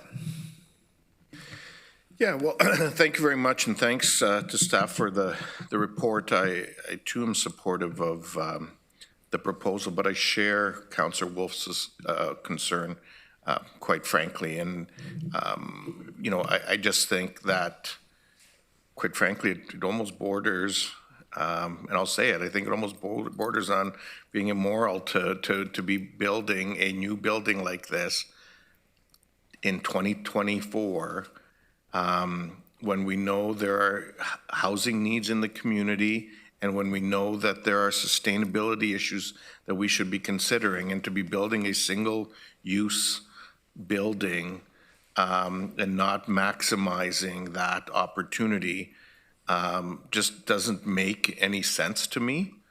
I know that, you know, we're looking at a future fire hall in the city, and at that time we're also looking at some housing potential around that as well, because it only makes sense. I don't know if there's been any dialogue with the city of Cambridge, for example. Mayor Liggett, I see she has her hand up, so who knows, she may have some thoughts here, but you know, maybe there's even a way of linking that in with some of their half money, depending on, you know, what's happening there. All that to say that I just think that, you know, I think we can approve it in principle, but it really needs to go back, and so perhaps, you know, either we approve it in principle and send it back, or there's 2 weeks between today and it coming back in council, where we, you know, we simply refer it today back to staff, and to bring back what a model can look like that actually would include some housing. We don't need to be the ones building the housing. It can be stratified, where we have the main floor and others have the housing on top of that.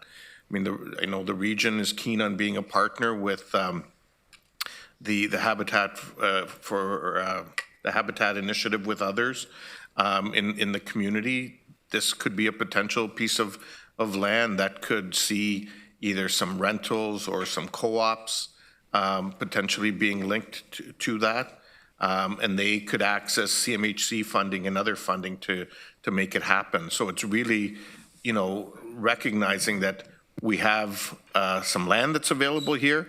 We don't need to be the ones spending the money on building it.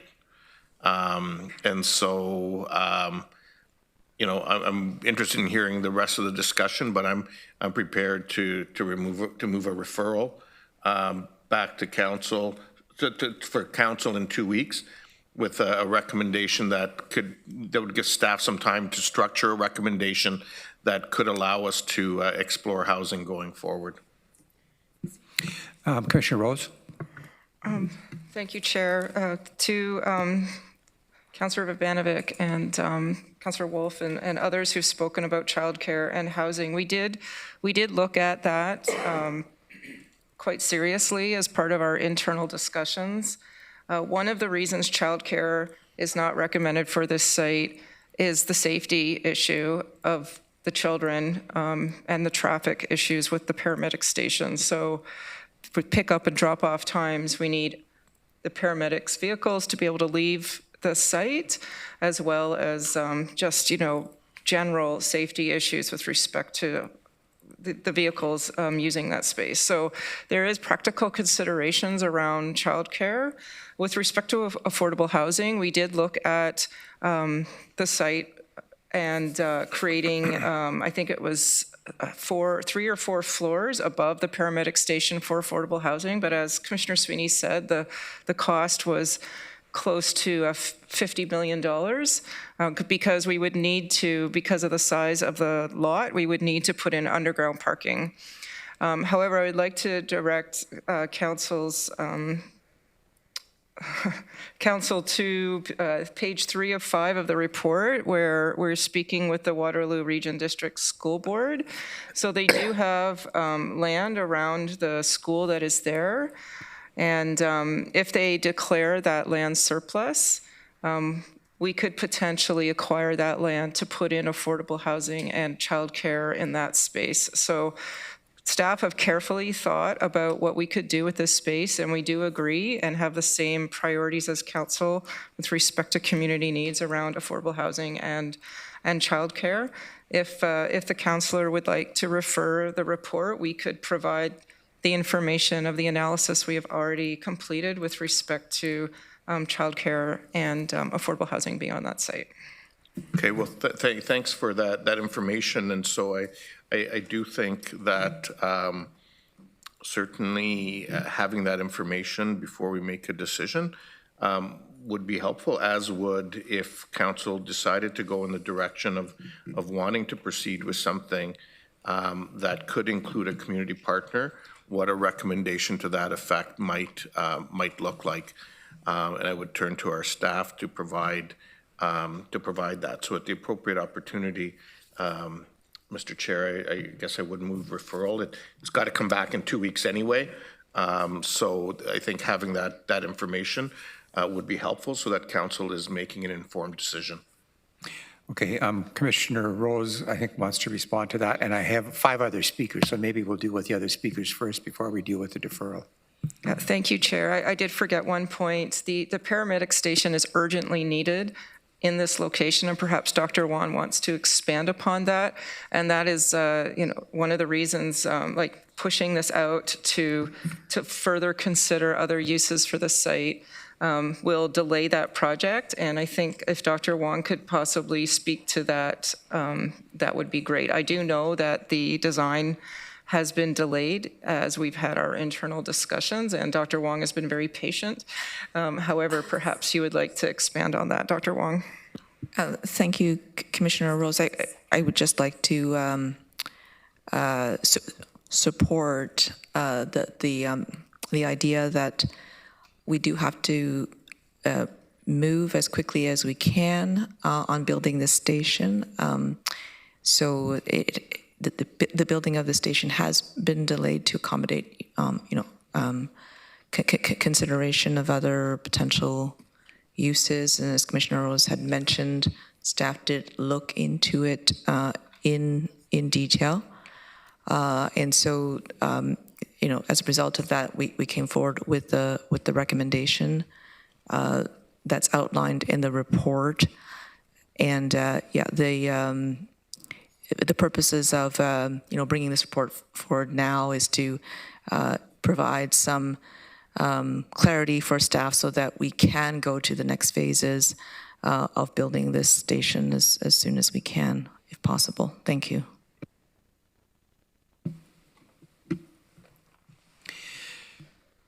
So your referral is not on the floor yet until we deal with the other speakers, correct, Councilor Urbanovic? That's correct. I mean, obviously we want to hear from our colleagues. Okay, just to be for procedural. Councilor McCabe. Thank you. And I share those similar concerns around, of course we know we need affordable housing and childcare and all kinds of other things. But so having read through the report and, hearing both Dr. Wong and Jennifer's comments today, my question is, could we still build it so that in the future, when we do have the capital dollars, that we wouldn't have to redo the roof? I don't know the engineering that has to go into it, but can we build it with the expectation that when we can, or when we have either a partner or we have the capital dollars ourselves, if it does make sense, or we're able to purchase the land that you just referenced, that we wouldn't have to retrofit that building. It would be ready to go. Could we? That's what I was curious if that's possible. Yeah, through the chair to Councillor McCabe, I mean, anything's possible, I think, in my world anyways. However, the issue is the underground parking. So if we did have affordable housing and childcare and the paramedic station on that site, we would need underground parking. So I would suggest that that we just move forward with the staff recommendation to meet Dr. Wong's needs and Cambridge residents' needs, frankly, for a paramedic station in that area, and wait and see what happens with the WRDSB and the additional lands that they may or may not make a surplus. I understand that. Maybe, sorry, I wasn't clear, but my understanding is if you build something and the roof has to be a certain, like the building has to have a certain kind of foundation. So whether then we were able to get that land that you referenced and parking could go there. Like just to have the building structurally that you could build up on it. Yeah, through the chair, we could certainly look at that as part of the design. Councillor Craig? Oh, thank you, Mr. Chair. I'm very supportive of the motion of moving ahead on this because of the fact that over a number of years, and I've brought this up about the response times in Cambridge are slower than Kitchener and Waterloo, and that's been evident for a number of years. So the more we get into seeing this service augmented with a new facility, I think the better we're going to see the response times. I think the other thing too is, and I appreciate the commentary from my colleagues about affordable housing, but the crisis in housing in this region and in the province is not the fault of municipal councils. It's the fault of the federal and provincial governments that have gotten out of the whole issue of providing funding going back to the 1980s. And now we're somewhat the fall guys on this whole issue.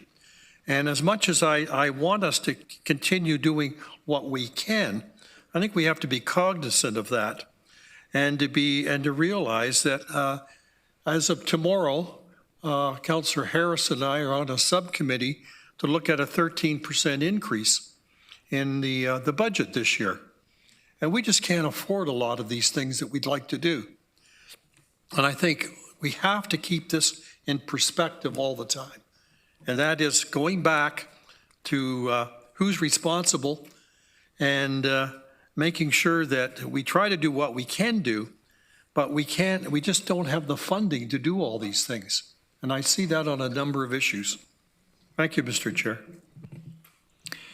Councillor Leggett? Thank you, Mr. Chair. And further to Councillor Verbanovich's comment about our half funding, I'm not at liberty currently to say how we are using our half funding and what negotiations we're in the middle of right now currently. But I will say that as far as this location, Cambridge, I believe, reached out this morning. Matthew, you could correct me if I'm wrong, but over the weekend we had a discussion about this motion, and we have a desperate need for a fire station close to that spot. So we would be interested in exploring that conversation of partnering on a paramedic fire station combination here. So by the referral, I think that Councillor Verbanovich has made, I think that would also allow for the exploration of that conversation.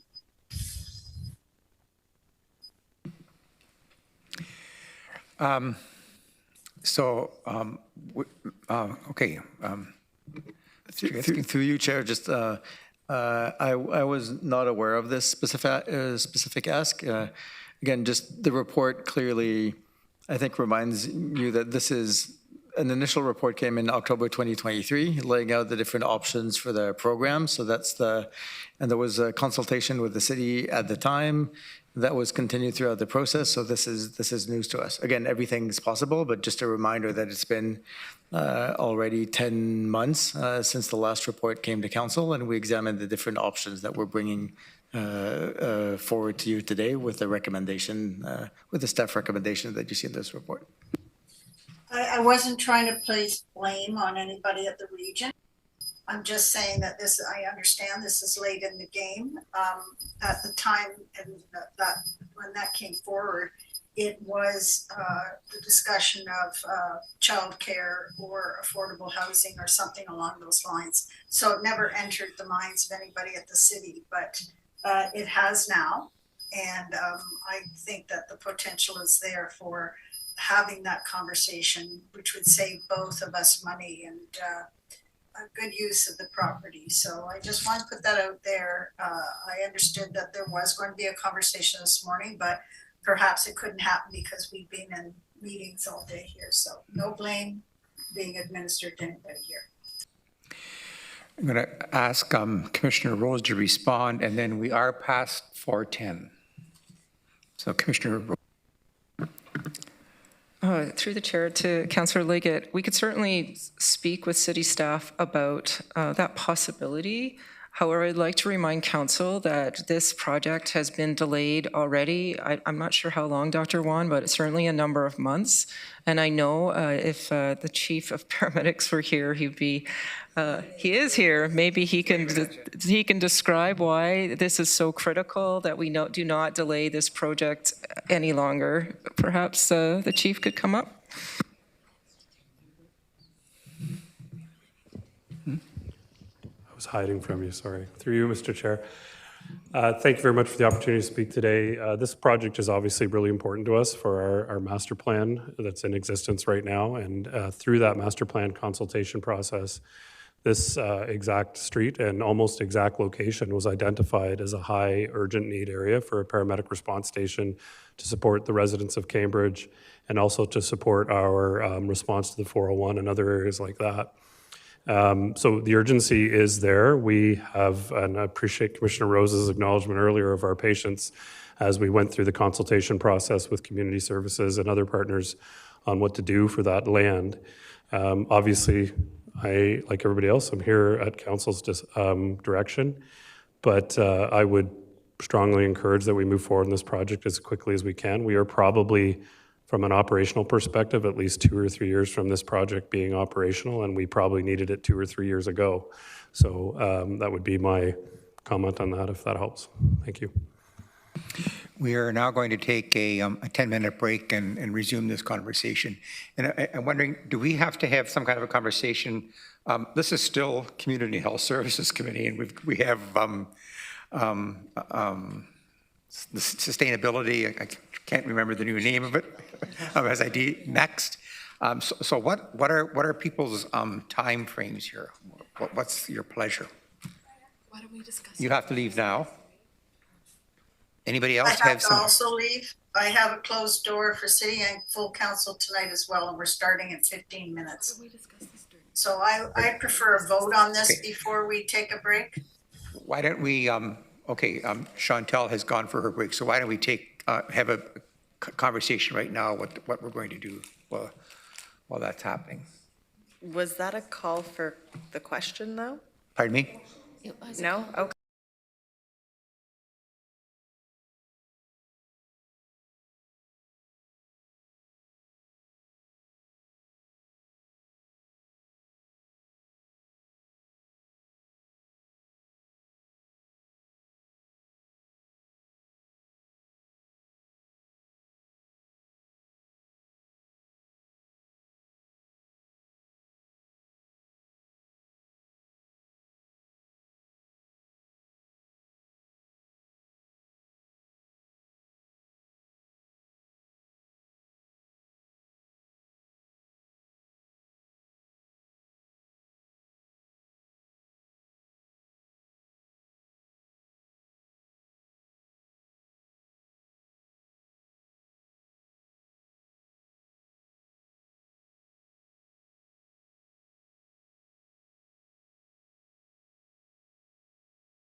excuse me, what we're going to try and do to move this along is CAO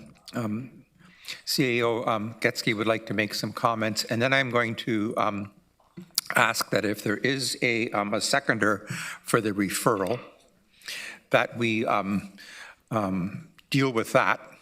And if that doesn't happen, if that's not approved, then we would go back to the main motion just to try and move this conversation along. So, Commissioner Getsky. Thank you, Chair. Just talking with staff about, getting some realistic expectations about what we can bring back to you. I think within a 2-week time frame, we could bring back some of the conceptual feasibility that we've done that's costed, the different models where we did with childcare, with housing, et cetera. So that's definitely something we can do within 2 weeks. Now, if we modify any elements of the program, add different kinds of housing, add or not a fire department, investigate any potential partnerships and funding agreements, that is not something we can do in 2 weeks. This report is the result of 8 months of work since this came to council in October of last year. Again, if we want to redo a conceptual feasibility, talk to all the partners, consult adequately, that's another 6 to 8 month effort.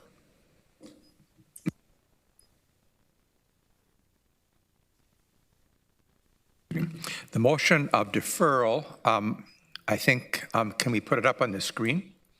Not deferral, referral, excuse me. Moved by Councillor Rabanovic, seconded by Councillor Wolf. You wanted to speak to it, Councillor Rabanovic? Yes, please. Thank you, Chair Erb. Okay. Before we do that, can I read it for Councillor Hunick? Are you ready to hear this? Okay. That the regional municipality of Waterloo refer the report back to staff to consider childcare and affordable housing opportunities under 9.31 committee report at 651 Concession Road, Cambridge redevelopment to council on August the 28th, 24. Councillor Rabanovic. Thank you very much. So I will move, and Councillor Wolf will second a motion for referral for 2 weeks. In fact, that doesn't create any delays. What that does is allow staff to make sure that we have the information that we need in order to make a good decision on this issue. We hear about urgency about it, but it has been 8 months since this was last here. And so, I get it. It's urgent, but I mean, also 8 months has passed. And this is the opportunity where us as governors of the region have the opportunity and the responsibility to ask questions and make sure that we're going in the right direction. And so at times do get a little frustrated because we hear it's urgent, and I get it. But you also need to make sure that the governors have the opportunity to make good decisions on behalf of the people that we're representing. And so, especially when there's not going to be any delay, this will allow staff to get additional information to us, for Cambridge to have a dialogue. We already know that, for example, fire hall ambulance stations are common. We have 2 in Kitchener. In fact, one of them is going to have the Habitat housing beside it. There's another one in Cambridge, Councillor Craig told me about already, that exists somewhere, a fire hall ambulance station. I'm not sure about elsewhere in the region. And so I would hope that we can refer this and go from there, because in the absence of that information, I'll have no choice personally, and others can make their own decision, to have to vote against it because I'm not able to give it the appropriate level of due diligence in my view. So we're ready to vote on the referral. If you use your e-scribe when it appears. Chair, is there still time for questions, or is that passed? I'm sorry? Is there still time for questions, or is that passed, or are we voting and then asking questions more? I was on the speaker's list. Okay. Yeah. So if it is a referral and it comes back, you can ask those questions at council then? Perfect. Thank you.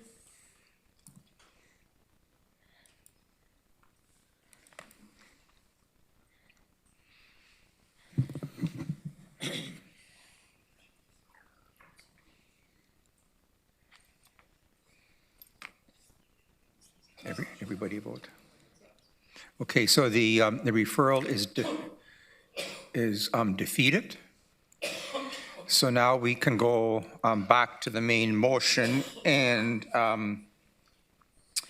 Chair Redmond and Chair Redmond had moved that originally, and it was seconded by Councillor Foxton. Any conversation? Councillor James. I just wanted to, and through you, Chair Erb, picking up on something Councillor Craig said earlier. I remember being here many, many years ago and speaking about the need for, and him speaking specifically about the need for paramedics and increased service in Cambridge, and not to exclude the townships already. But I think this is evidence of trying to address this gap, and it's absolutely needed. If I could get staff to pull up the image that accompanies this report.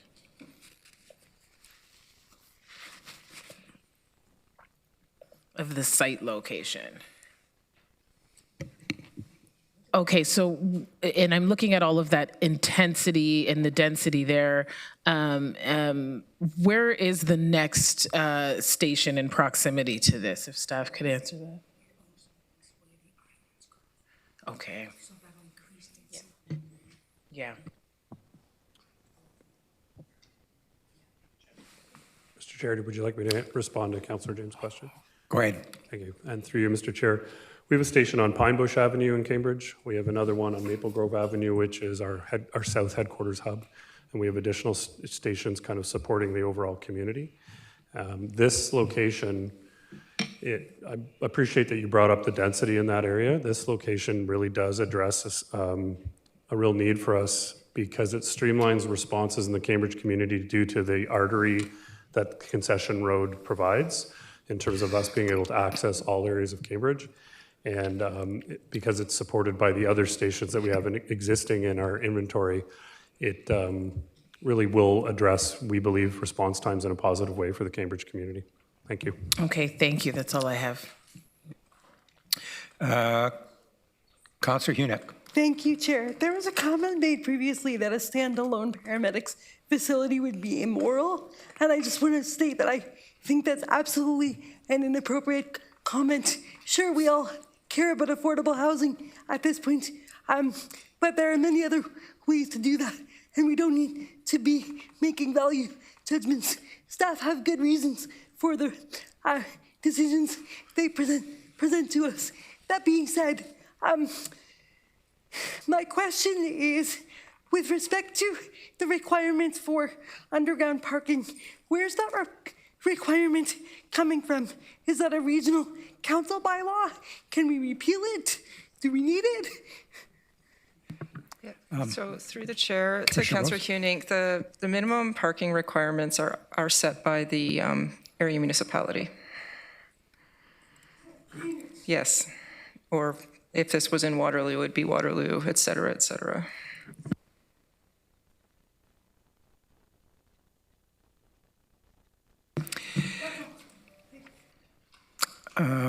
I think my list, okay, Chair Redmond.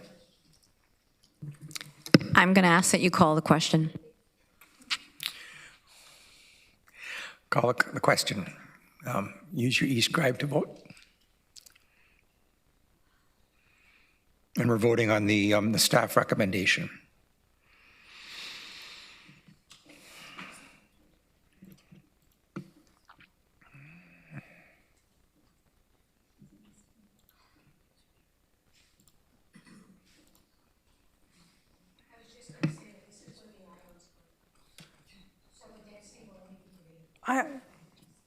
Chair, I'm in favor, but it's not coming up for me. It's not coming up. Okay.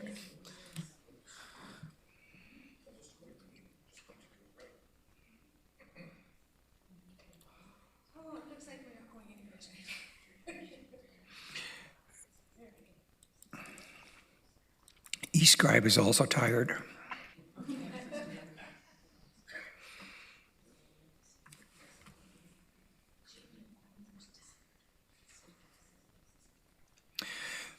And that's carried.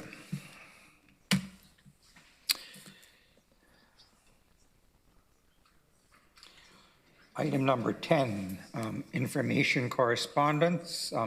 The Council Tracking Committee, which was for your information. Is there any other business? Our next meeting is September the 10th of 24.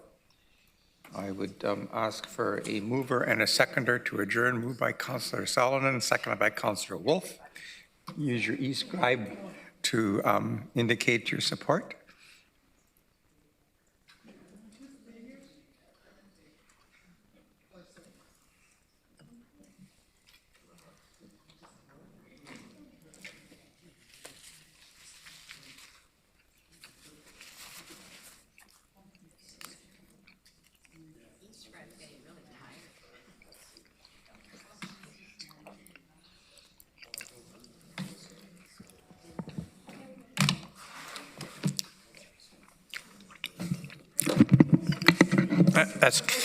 That's carried. It's all yours, Colleen.